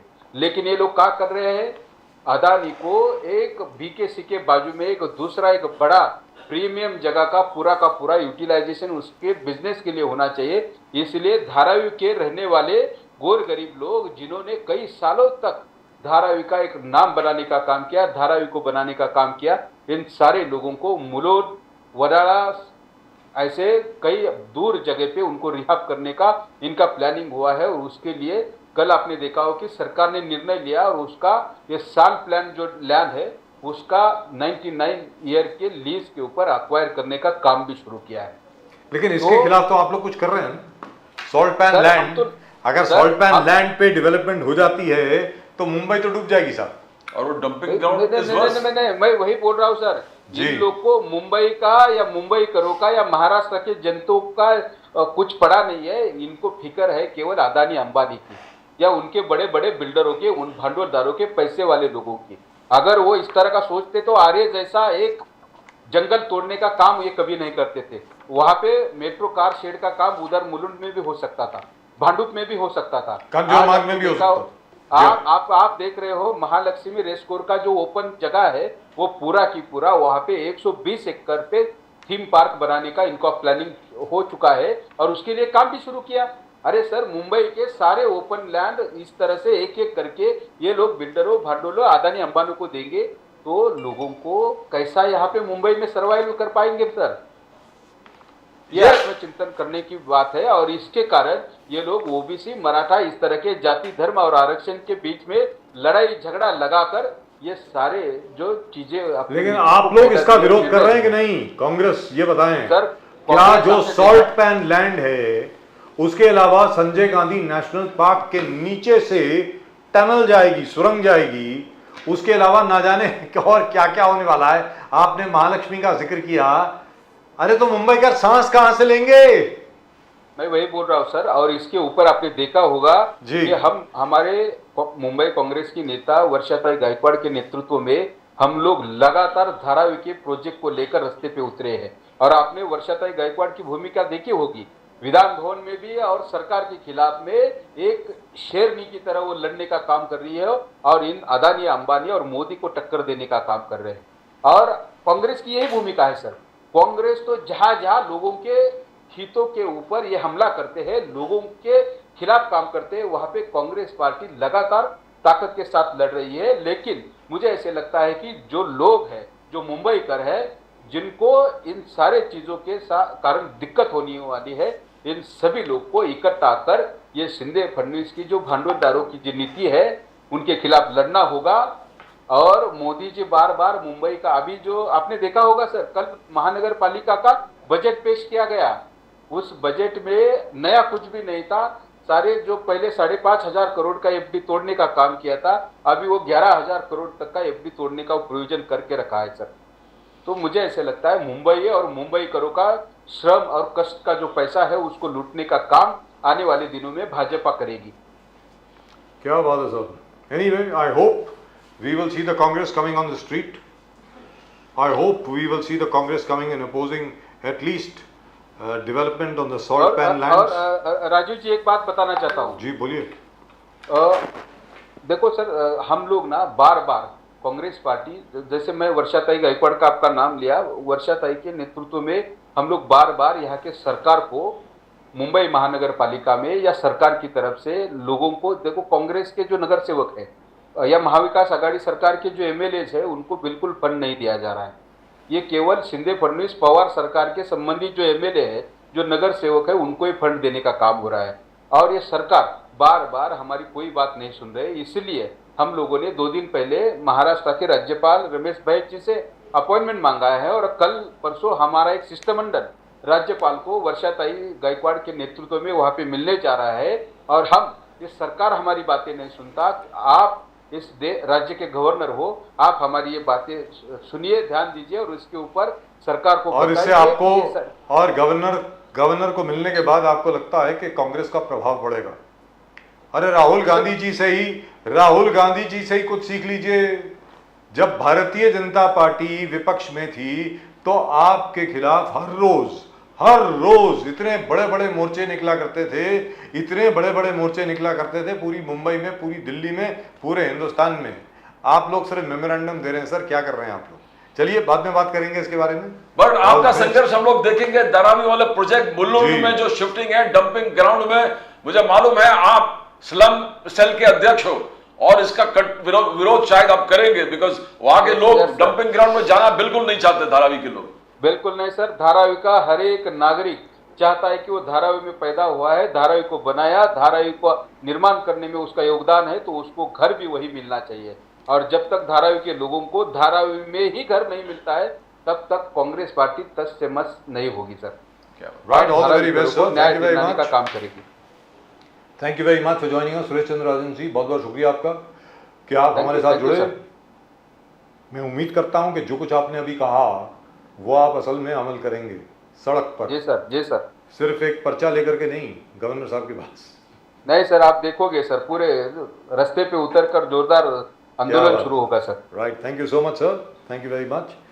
नमस्कार, जय हिंद, जय महाराष्ट्र, जय भवानी, जय भवानी, थैंक यू, जय संविधान, जय Bhavani, thank you sir. Right. I hope something happens.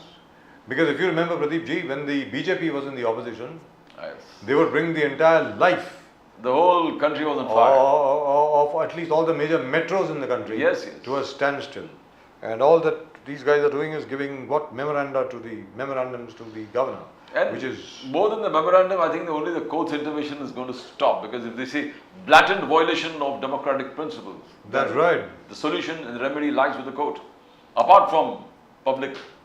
Well, you have to create pressure on the street first. Yes, sir. And they're not even coming out on the street. So I agree with Mr. Modi that the Congress is very lazy. Well, up till now they've been very lucky. They've been very lazy and they've been very, very lucky. They've won elections, except for the last two. And at the moment with us from the Uddhav Thackeray Sena, Mr. Anand Dubey. Anand Dubey ji, namaskar. नमस्ते। Jai Hind, Jai Maharashtra, Jai Bhavani, जय हिंद, जय महाराष्ट्र, जय Bhavani, Jai Shivaji. कैसे हैं sir? जय Shivaji. Sir अभी अच्छा हूँ, अभी वही चुनाव आयोग का फैसला देख रहा था। जी वाह चुनाव आयोग वाह, मैंने ट्वीट किया है अभी। जी, आपने जबरदस्त। देखा फैसला? जबरदस्त, बताइए सर, क्या आपने ट्वीट फैसला किया है देखा? आपने? आपने क्या ट्वीट किया पहले वो तो बताएं। सर चुनाव आयोग ने कह दिया कि शरद पवार जी की पार्टी नहीं, अजीत पवार जी की पार्टी है जी। और चुनाव चिन्ह घड़ी उनका है। क्या बात है सर, तो क्या बचा सर अब? वाह जबरदस्त। वो तो आनंद डुबे जी पहले ही आपको मालूम था यही होने वाला था। आप नहीं तो नहीं, अरे फिर भी एक कोई मानवता होती है, कोई कैसे कहे, एक आंखों का शर्म होता है। कमाल है, लोग क्या ठीक है। आई होप, जहां तक के शरद पवार जी का प्रश्न है, शरद पवार जी ने जो सलाह दी थी उद्धव ठाकरे जी को, शरद पवार जी वो अपनी सलाह को अमल करेंगे। शरद पवार जी ने ये कहा था उस चिन्ह को भूल जाओ, नाम को भूल जाओ, आगे बढ़ो। मैं उम्मीद करता हूं कि शरद पवार जी नए चिन्ह के साथ, नए नाम के साथ आगे बढ़ेंगे। मैं उम्मीद सिर्फ ये कर सकता हूं। सही। सर हाल ही में उद्धव जी ने अलीबाग के अंदर एक बहुत बड़ी सभा ली, जिसमें उन्होंने मोदी जी की गारंटीज को बड़े अच्छे तरीके से उसका स्पष्टीकरण दिया, एक्सप्लेन किया उसको कि मोदी की गारंटी असल में होती क्या है। आपको याद है सर आनंद दुबे जी? जी, मोदी जी की गारंटी है विपक्ष को खत्म कर दूंगा। नहीं, मोदी जी की गारंटी, मोदी जी की गारंटी उन्होंने ये कहा कि मोदी जी की गारंटी है कि बड़े से बड़ा गुनहगार भी होगा तो अगर वो बीजेपी में आ जाएगा तो उसको कुछ नहीं होगा। मैं वही कह रहा हूँ कि मोदी जी की गारंटी है कि मैं भ्रष्टाचारी आपको कहूंगा और जब आप मेरे बगल में आके खड़े होंगे तो आपको बड़े हृदय से अपने गले लगा लूंगा। मोदी साहब की गारंटी ये है कि विपक्ष के लोग दर्शक दीर्घा में बैठेंगे, वह विपक्ष मुक्त भारत चाहते हैं। पहले कांग्रेस मुक्त भारत कहते थे, अब विपक्ष मुक्त भारत चाहते। शायद ही भारत के इतिहास में कोई प्रधानमंत्री की सोच ऐसी रही होगी कि मुझे इस देश में विपक्ष चाहिए ही नहीं। 543 सीटों पर केवल और केवल हम बैठेंगे, हम ही सरकार हैं, हम ही सरदार हैं, भले ही न हो हम असरदार हैं। क्या करें? जी, आदित्य ठाकरे जी ने लगातार जो फायरिंग इंसिडेंट हो गया उल्लासनगर में, वहां से लेके आदित्य ठाकरे जी ने जिस प्रकार से आलोचना करने लगा था कंटिन्यूसली, बोले कि ये एक इंसिडेंट नहीं है, ये सिर्फ उल्लासनगर के फायरिंग वाला इंसिडेंट नहीं है। उससे पहले भी एकनाथ शिंदे जी के एक एमएलए ने बंदूक निकाल कर फायरिंग किया था गणपति प्रोसेशन में, आदित्य ठाकरे जी का कहना है। आगे जाके वही एक एमएलए के लड़का ने एक बिजनेसमैन को किडनैप किया, वो भी एकनाथ शिंदे जी के गुट के एमएलए के बच्चे, एमएलए के जो नॉर्थ बीजेपी का कार्यकर्ता को पीटने वाले, वो सीसीटीवी में कैद है। तो अलग बीट अप एक लेडी को मार दिया आदित्य ठाकरे जी, जो उसका आईवीएफ का ट्रीटमेंट चल रहा है, उसी को पीटा है। तो 2 साल में कंटिन्यूस हम यही देख रहे हैं, रॉयड पे रॉयड, अलग फाइट, यानी misuse of law and order और लॉ एंड ऑर्डर का कोलैप्स। तो क्या ये कुछ सरकार पे असर? आपने ठीक है, उद्धव ठाकरे जी ने आलोचना की है, आदित्य ठाकरे जी ने आलोचना किया, सुप्रिया सुले ने कहा, शरद पवार साहब ने कहा फेलियर, ये जंगल राज है, जंगल राज। सुप्रिया सुले जी ने कहा कि Dev Fadnavis ji has to resign, home minister है। तो दुबे जी क्या चल रहा है? आदित्य ठाकरे जी का आलोचना कैसे देखते हो आप? आदित्य ठाकरे जी 100% सही बात कर रहे हैं।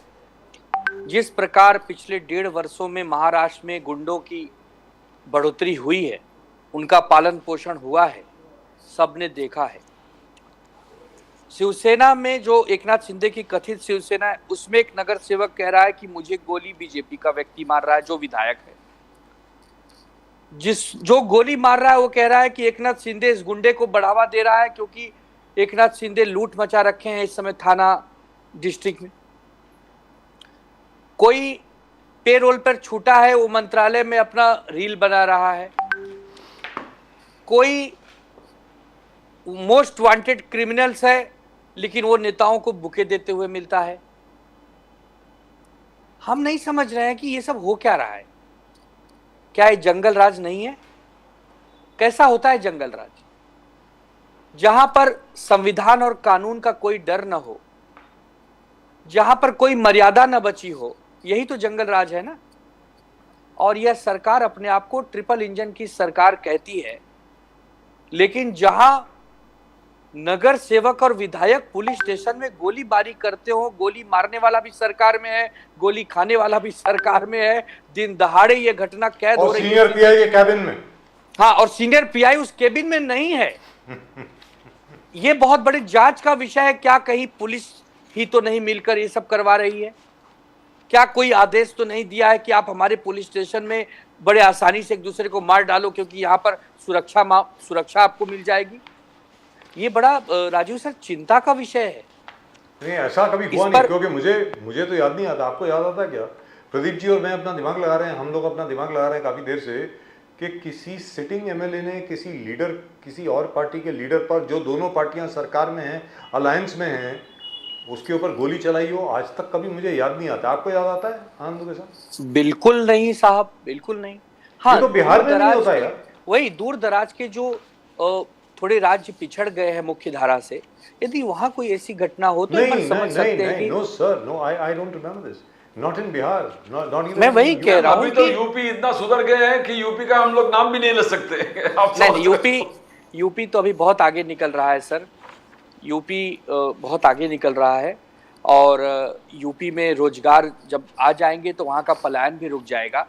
तो जो पीड़ा एक उत्तर भारतीय होने के नाते, एक हिंदी भाषी होने के नाते हमारे पूर्वजों ने झेली है कि काम रोजी रोटी के लिए दूर जाना पड़ता है, तो यूपी के जो आने वाली पीढ़ियां, उनको वहीं काम मिल जाए, ऐसा मैं दिल से भी चाहता हूँ। नहीं, डुबे जी, बीजेपी इसको शोकेस कर रहा है। बीजेपी इसको शोकेस कर रहा है कि पहले यूपी वाज फेमस फॉर कट्टा, यानी जो बंदी कंट्री में रिवॉल्वर, रामपुरी चाकू, ये इसके लिए बहुत फेमस थे। और आज फेमस है ब्रह्मोस मिसाइल बना था वहां पर, ब्रह्मोस मिसाइल। वहां पर ड्रोन्स बन रहे हैं, वहां पर defence equipment, high tech defence equipment बन रहे हैं यूपी में। तो यूपी में आप एक टोटल जो डेकेड ऑफ ट्रांसफॉर्मेशन, तो बीजेपी इसको शोकेस कर रहा है। क्या आपको लग रहा है सही है दुबे जी? अभी आप ना बोलेंगे। नहीं, ऐसा नहीं। अगर काम कोई कर रहा है और उसका क्रेडिट लेता है तो ये अच्छी बात है, होना चाहिए राजनीति में। राजनीति में हमारी वैचारिक लड़ाइयाँ हैं, कोई मन मुटाव तो होता नहीं है, लेकिन जिस प्रकार से पिछले 7-8 वर्षों में यूपी में डेवलपमेंट हुआ है, उसको आप नकार नहीं सकते हैं। और पलायन रुक जाए, लोगों को वहीं काम मिले, जीडीपी सुधर जाए, लॉ एंड ऑर्डर अच्छा रहे, अपराधी मारे जाएं, जेल जाएं, ये तो अच्छी बात है ना। इसमें तो कोई एक राजनीतिक विपक्ष होने के नाते भी मैं उनका समर्थन ही कर सकता हूँ। लेकिन ये आप बताएं सर, संजय राउत साहब ने कहा कि ये तो गैंग वॉर है जो महाराष्ट्र में हो रहा है, ये वाला गैंग और वो वाला गैंग।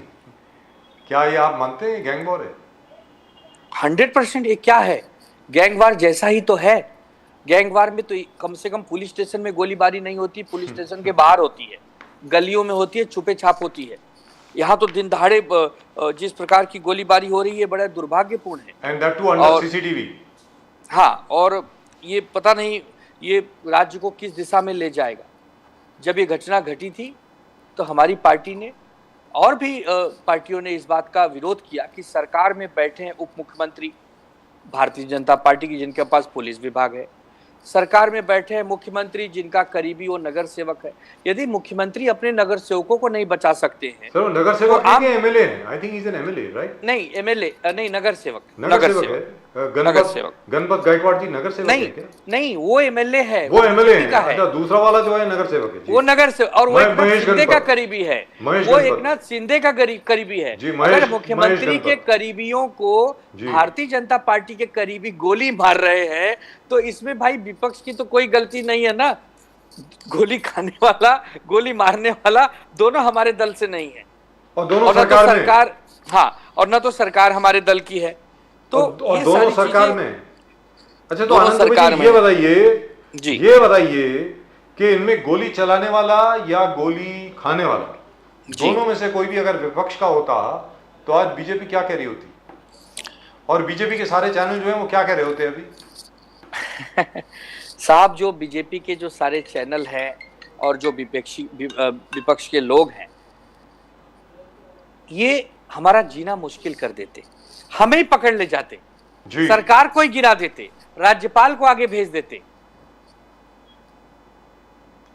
लेकिन क्या करें सर? लेकिन I think you are getting a lot of calls, बहुत कॉल्स आ रही हैं सर आपको, मुझे लग रहा है शरद पवार जी के ऊपर बड़ी कॉल्स आ रही हैं, हर एक को चाह रहा है कि आप शरद पवार जी के ऊपर बात करें। जी जी, आपने एकदम सही पकड़ा, लेकिन मैं आपसे बात करूंगा, जी। मैं इन लोगों को व्हाट्सएप पे बात करूंगा। जी, नहीं, not to worry, we won't keep you long, कोई ज्यादा देर आपको हम नहीं रोकेंगे, please don't worry. What I am trying to say is, why is the home minister and the chief minister not taking this seriously? मतलब जितनी गंभीरता से ये इंसिडेंट लेना चाहिए, मुझे तो लगता है बहुत गंभीर इवेंट है यार। आनंद दुबे जी, ये जो गोलीबार हुई है ना, जी, अति गंभीर है, मैं कहूंगा अति गंभीर है, और आने वाले समय में एक प्रकार से ऐसा इनको मापदंड स्थापित करना चाहिए कि ऐसी गलतियां अब दोबारा न होंगी, उसके लिए कड़े फैसले लेने होंगे। आपने रिवॉल्वर के लाइसेंस किसको किसको बांट दिए हैं, इसकी जांच होनी चाहिए। जब पुलिस स्टेशन में सीनियर की केबिन में आप बैठे हैं और वहां सीनियर मौजूद नहीं है, और आप अपने रिवॉल्वर से गोली चला रहे हैं, और बाद में जो बाहर से दौड़ के आ रहे हैं वो भी मारपीट कर रहे हैं, ये सब बहुत ही जांच का विषय है। अगर सरकार इसकी जांच करवाती है, निष्पक्ष जांच, भले विधायक उनकी पार्टी का है, तब तो सरकार को 5% सहानुभूति मिल भी सकती है, अन्यथा सरकार 100% फेल है। लोग चुनाव का इंतजार कर रहे हैं, लोगों को ऐसी निकम्मी सरकार नहीं चाहिए जो कि गैंगवार करवाती हो, हिंसा करवाती हो, आगजनी करवाती हो। ऐसी सरकार कौन चाहेगा? तो हमारे राज्य के नौजवान शिक्षा चाहते हैं, रोजगार चाहते हैं, स्वास्थ्य चाहते हैं।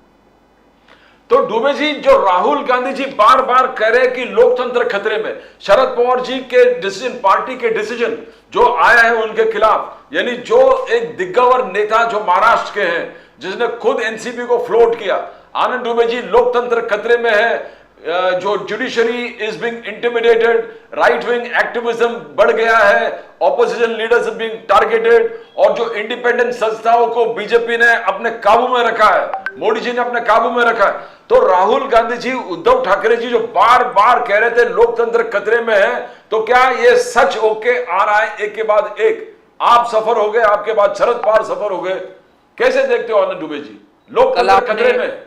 कल आपने चंडीगढ़ के मामले पर आदरणीय सर्वोच्च न्यायालय का टिप्पणी सुना? चीफ जस्टिस, उन्होंने कहा, चीफ जस्टिस जी का, उन्होंने जी। क्या कहा कि यह लोकतंत्र का अपमान है, लोकतंत्र की हत्या हो रही है। जिस ढंग से रिटर्निंग ऑफिसर सीसीटीवी कैमरे में एक संदिग्ध स्थिति में पाया जा रहा है, यह गड़बड़ कर रहा है, यह गलत बात है। अब बताइए, हम तो विपक्ष में हैं, हम चलिए एक आपके राजनीतिक शत्रु हो सकते हैं, लेकिन आदरणीय चीफ जस्टिस तो भारत के सर्वे सर्वा हैं। वो यदि कोई टिप्पणी कर रहे हैं तो अपनी विवेक बुद्धि से कर रहे हैं, देख कर रहे हैं, सबूत के आधार पर कर रहे हैं।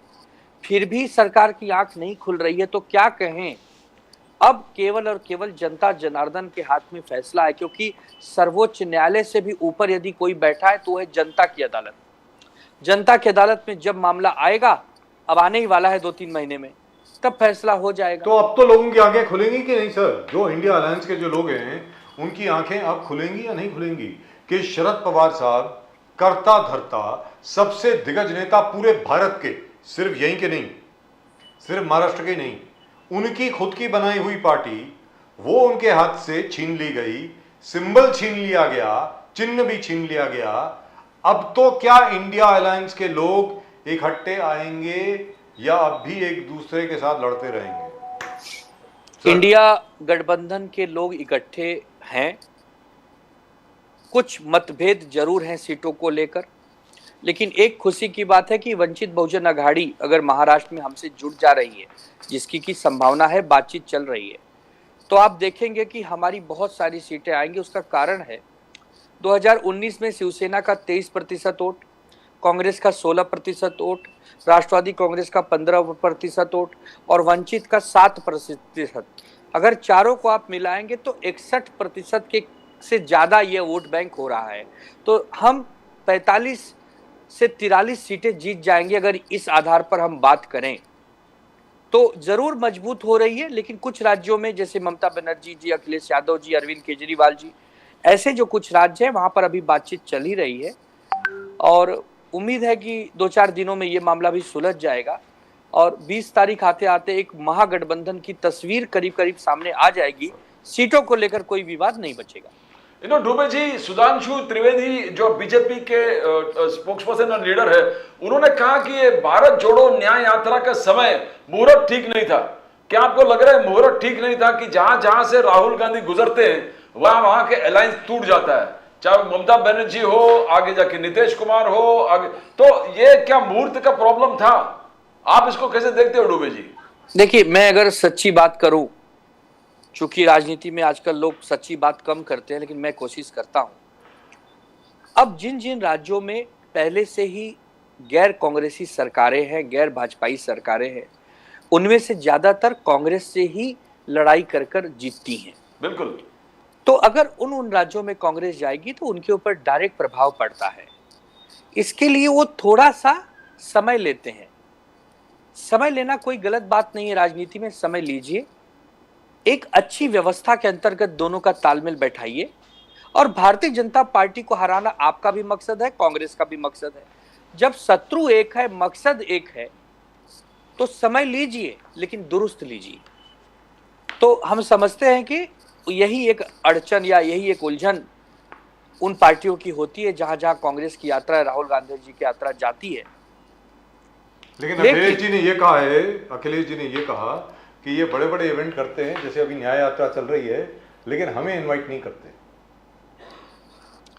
आपको याद होगा राजीव जी की जब भारत जोड़ो यात्रा चल रही थी और उत्तर प्रदेश से गुजरी थी, तब तो इनको इनवाइट किया गया था ना, लेकिन उन्होंने कहा कि चिट्ठी लिख के कि आपको शुभकामना है, बट हम अपने दूसरे कामों में व्यस्त हैं। लेकिन आपको इनवाइट किया था, आप साथ में भी चले थे, आदित्य ठाकरे जी साथ में चले थे, राहुल गांधी। हम शेर लोगों की पार्टी हैं। हम रघुकुल रीति सदा चली आई, प्राण जाए पर वचन न जाई को मानने वाली पार्टी। एक बार वचन दे दिया तो उसे निभाएंगे। चलते दुबे साहब, I can see that you are in a hurry.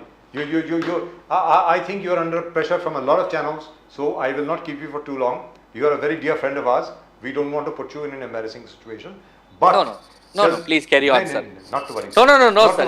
You are very senior journalist, sir. I will give you my whole time. Don't worry, sir. Sir, चलते 9 बजे तक। Sir, you are like a younger brother. डुबे जी 9 बजे तक है। You are like a younger brother, sir. I want to know from you.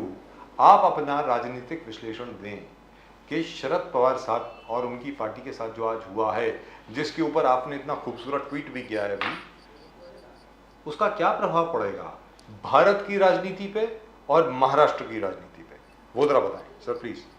इसका प्रभाव ये पड़ेगा कि जैसे ईडी और सीबीआई इनकम टैक्स संदिग्ध हैं, ये बात अब देश में लोग चर्चा करते हैं, वैसे अब चुनाव आयोग भी संदिग्ध हो रहा है धीरे धीरे।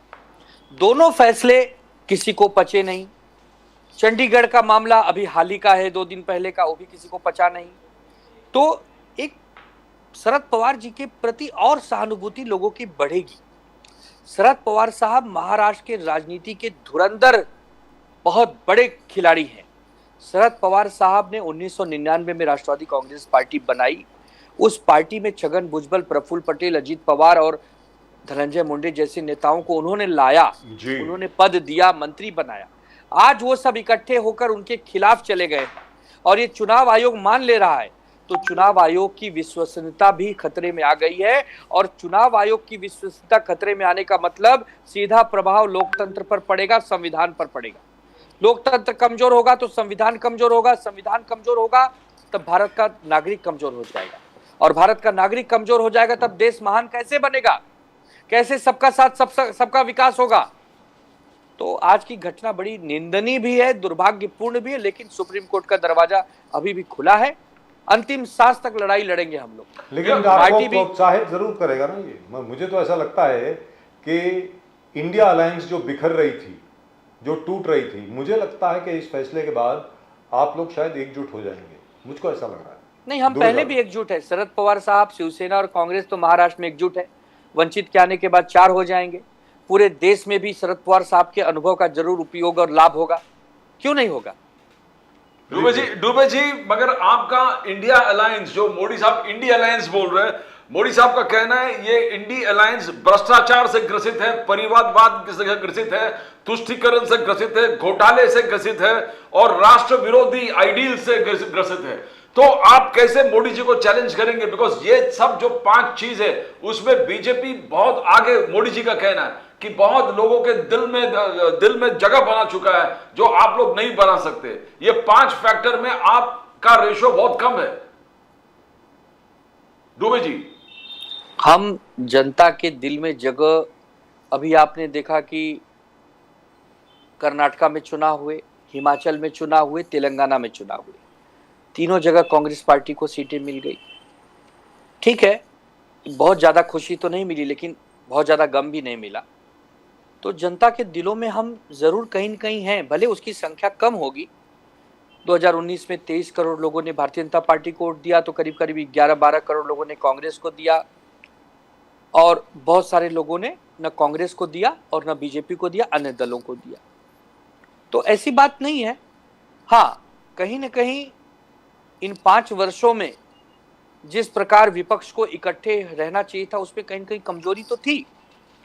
लेकिन पिछले 6 महीनों से जिस प्रकार इंडिया गठबंधन तेजी से आगे बढ़ा है, अगर एक नीतीश कुमार जी का अपवाद छोड़ दूं, तो बाकी इंडिया गठबंधन ने अच्छी तरह से काम किया है कि प्रधानमंत्री जी को घमंडिया कहना पड़ा, और उसके बाद एनडीए 38 लोगों के साथ मिलकर बनाना पड़ा। तो ये डर ही है और ये इंडिया की लोकप्रियता की जीत ही है। लेकिन हाँ, अभी थोड़ी और कसर बाकी है। उम्मीद है कि 1-1.5 महीनों में हम वो पूरी कर लेंगे। उद्धव ठाकरे जी ने खुद आलोचना किया था कि हम लोग साथ में मिल रहे हैं इंडिया अलायंस, मगर ये चाय पार्टी हो रहा है, कोई निर्णय नहीं हो रहा है, कोई सीट शेयरिंग ठोस नहीं हो रहा है। अलग अलग पार्टी के लोग आ रहे हैं, मिल रहे हैं, चाय पी के चले जा रहे हैं। उद्धव ठाकरे जी कहा कि अभी आप मोदी जी को रोके नहीं तो इसके बाद चुनाव ही नहीं होगा। 2024 में अगर मोदी जी जीतते हैं तो इसके बाद डेमोक्रेसी के एंड है, खात्मा है, उसके बाद लोकतंत्र बचेगा नहीं, उसके बाद टोटलिटेरियन, ऑथोरिटेटिव और डिक्टेटोरियल एक लीडर बनेगा जो हर चीज अपने हाथ में ले रहे। तो क्या वो स्थिति कुछ चेंज हुआ है, आपको लग रहा है डुबे जी? निंदक नियरे राखिए आंगन कुटी छवाए। यदि आप सच्चे हितैषी हैं, सच्चे मित्र हैं, तो अपने मित्र को समय समय पे आईना दिखाते रहिए ताकि उसकी भलाई हो सके। अगर आपके कुछ कटु वचन कहने से कोई मजबूत होता है, सफल होता है अपने जीवन में, तो कहिए। तो ये आदरणीय उद्धव ठाकरे जी ने कहा कि भाई ये चर्चाओं का दौर अब धीरे धीरे बंद करिए, अब नतीजों पर आइए, एक ठोस फैसला लीजिए, सीटों का बंटवारा करिए, कौन कहाँ भाषण देगा, किसकी रैली कहाँ होगी, कौन कहाँ जाएगा, समन्वय कैसे स्थापित होगा, ये सब पर अब काम कब होगा। तो उसको लोगों ने माना है, उस पर काम चल रहा है, कोऑर्डिनेशन कमेटियां बन गई हैं, समन्वय समिति स्थापित हो गई है, उस पर वर्किंग हो रही है। और मैं बार बार कह रहा हूं कि 20 फरवरी से पहले पहले बहुत कुछ मामला क्लियर हो जाएगा। तस्वीर जो आज धुंधली है वो एकदम क्लियर और खूबसूरत हो जाएगी। Right, thank you so much mister Dubey, बहुत बहुत शुक्रिया आपका। आनंद दुबे जी, आप हमारे साथ जुड़े, thank you so much, all the very best to you. नमस्कार, जय हिंद, जय महाराष्ट्र, जय भवानी, जय शिवाय, थैंक यू, जय Bhavani. Well, real rock and roll. Mr. Sharad Pawar loses his party, loses his symbol. Exactly But what even, happened to Uddhav everybody in Thackeray. this whole country knew everything. What is the outcome of the decision? Yes, absolutely. And if it was in favor of Sharad Pawar, that would be a big surprise. Actually.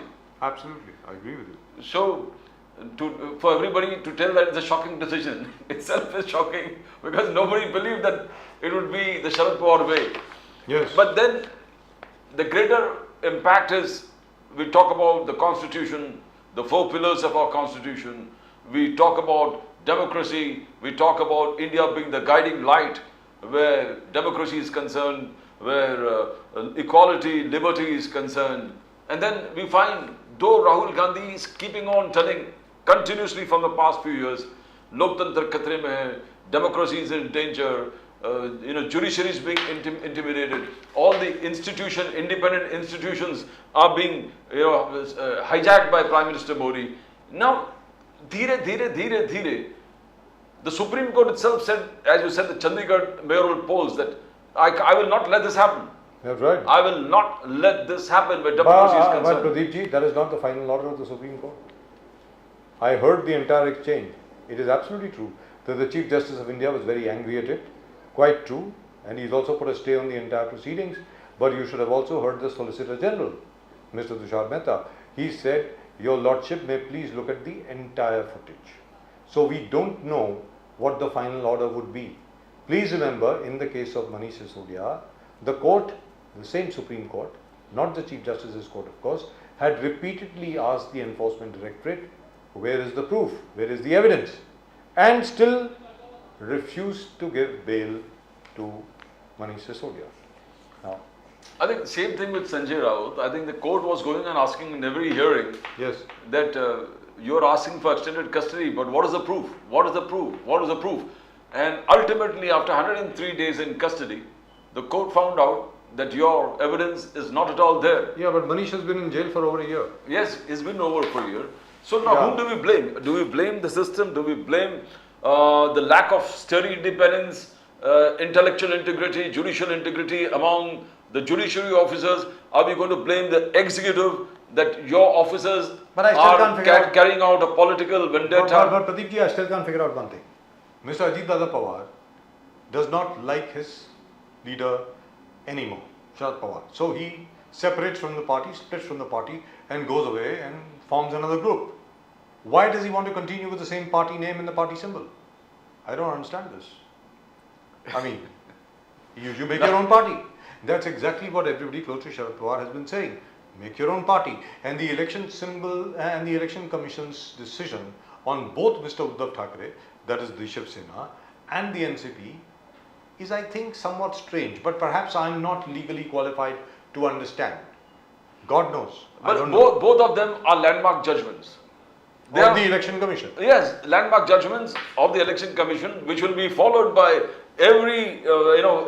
whenever this kind of conflict arises, they will refer to this particular judgment. Which means Here, the Which judgment means was already arrived at first, and then you based your entire order based on that. Which means the the number order of- was ready. Because at the end of the day, this means the majority of legislators, that is elected representatives, determine whose party it is. It's not the party rank and file which determines whose party it is. That's it. Sir, in both, if you see, probably Balasaheb Thackeray, when he was there, he never monitored the nitty-gritties of what an organization would happen. The same with Sharad Pawar ji. He had given this entire job, entire job to Ajit Pawar. Ajit Pawar was handling the day-to-day affairs of running the party continuously. He had hands-on experience on every, from taluka se leke, ward se leke, आप MPs constituencies आप देखोगे, it was Ajit Pawar who was handling it, and Sharad Pawar's trust was on Ajit Pawar. Now, Ajit Pawar has manipulated the entire organization towards his benefit. He knew what to touch, what to bring, what file, which people to get along on board. So probably he has the test for what the courts have asked. He has fulfilled the test because the organization was hands-on on the organization. Same cannot be because Sharad Pawar ji was into national affairs. He never probably believed in cutting into the organization and controlling the integrities. Now this is, I think, a case study for management graduates that leadership how long do you delegate your authority? How you trust your most trusted person? Can you trust him for? Do you think that matters? I think the judgment was already arrived at. No, that's what I'm saying. Long time ago. No, the order was that it is Ajit Pawar's party, and then everything fell in place. How is it Ajit Pawar's party? That's right. The same was with Uddhav Thackeray. This party belongs to Eknath Shinde, and then after that they found all the justifying, everything was put together. The order was made, but first the judgment was already out that this is the way it has to be. Then these are all landmark judgments, sir. What you're saying, the most serious consequences is wherever there's going to be a conflict of democracy, you are going to refer to these orders. So unless the Supreme Court overturns this and calls this trash, this is a law of land. Which I doubt very much. I don't think the Supreme Court will be able to constitute a bench so fast to be able to hear it. We are still awaiting the Uddhav Thackeray Eknath Shinde judgment. I don't know what's going to happen as far as this particular thing is concerned. What the Supreme Court did at that time was to refer the matter to the Speaker, and we saw the Speaker's order in terms of the Uddhav Thackeray and the Eknath Shinde judgment. And of course, the Uddhav Thackeray faction has gone in appeal. Even that appeal has not been heard so far. So I don't really know what's going to happen now. In any event, perhaps Mr. Pawar should now heed his own advice, the advice that he gave to Uddhav Thackeray.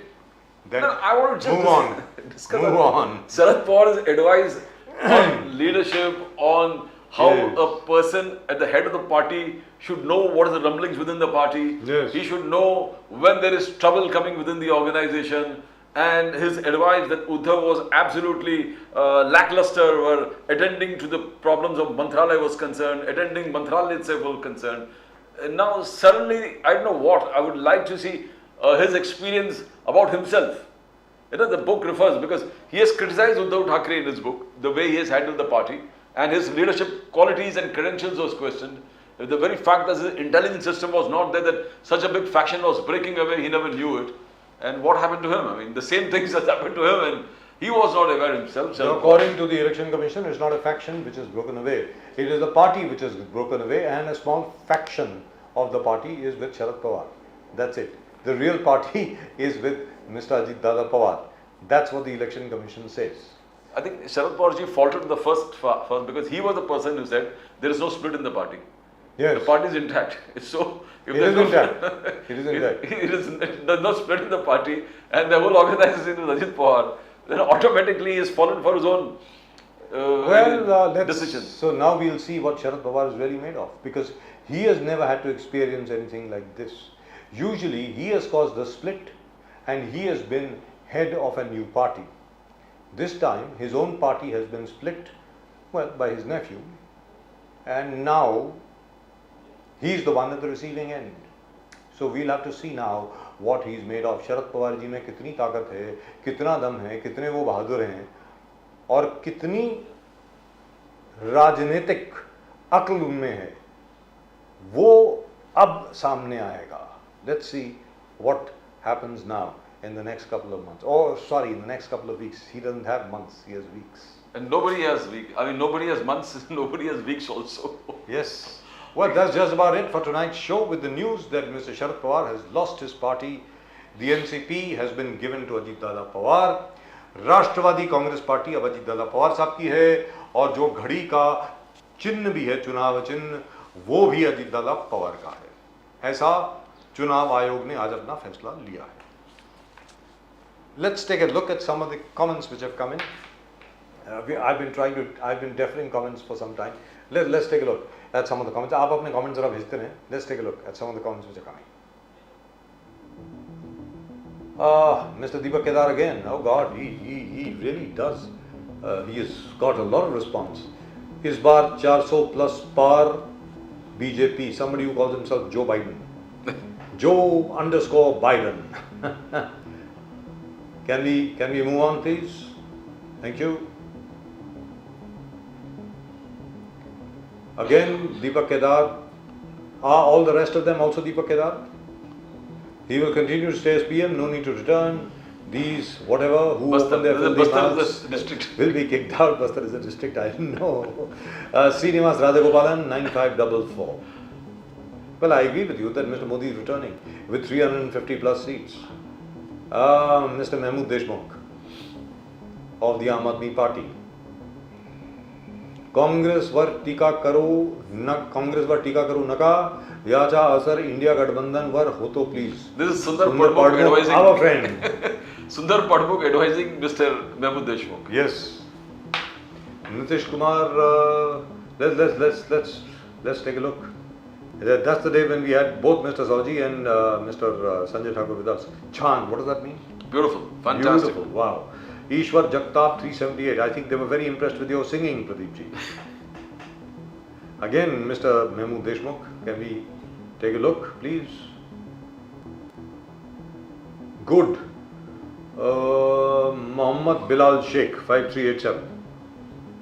Mohammad Bilal Sheikh साहब लिखते हैं good for Mr. Mehmood Deshmukh. So what happens to reservation? This was I think Dr. Surena Malhotra. Yes. And she must be a very disappointed person today.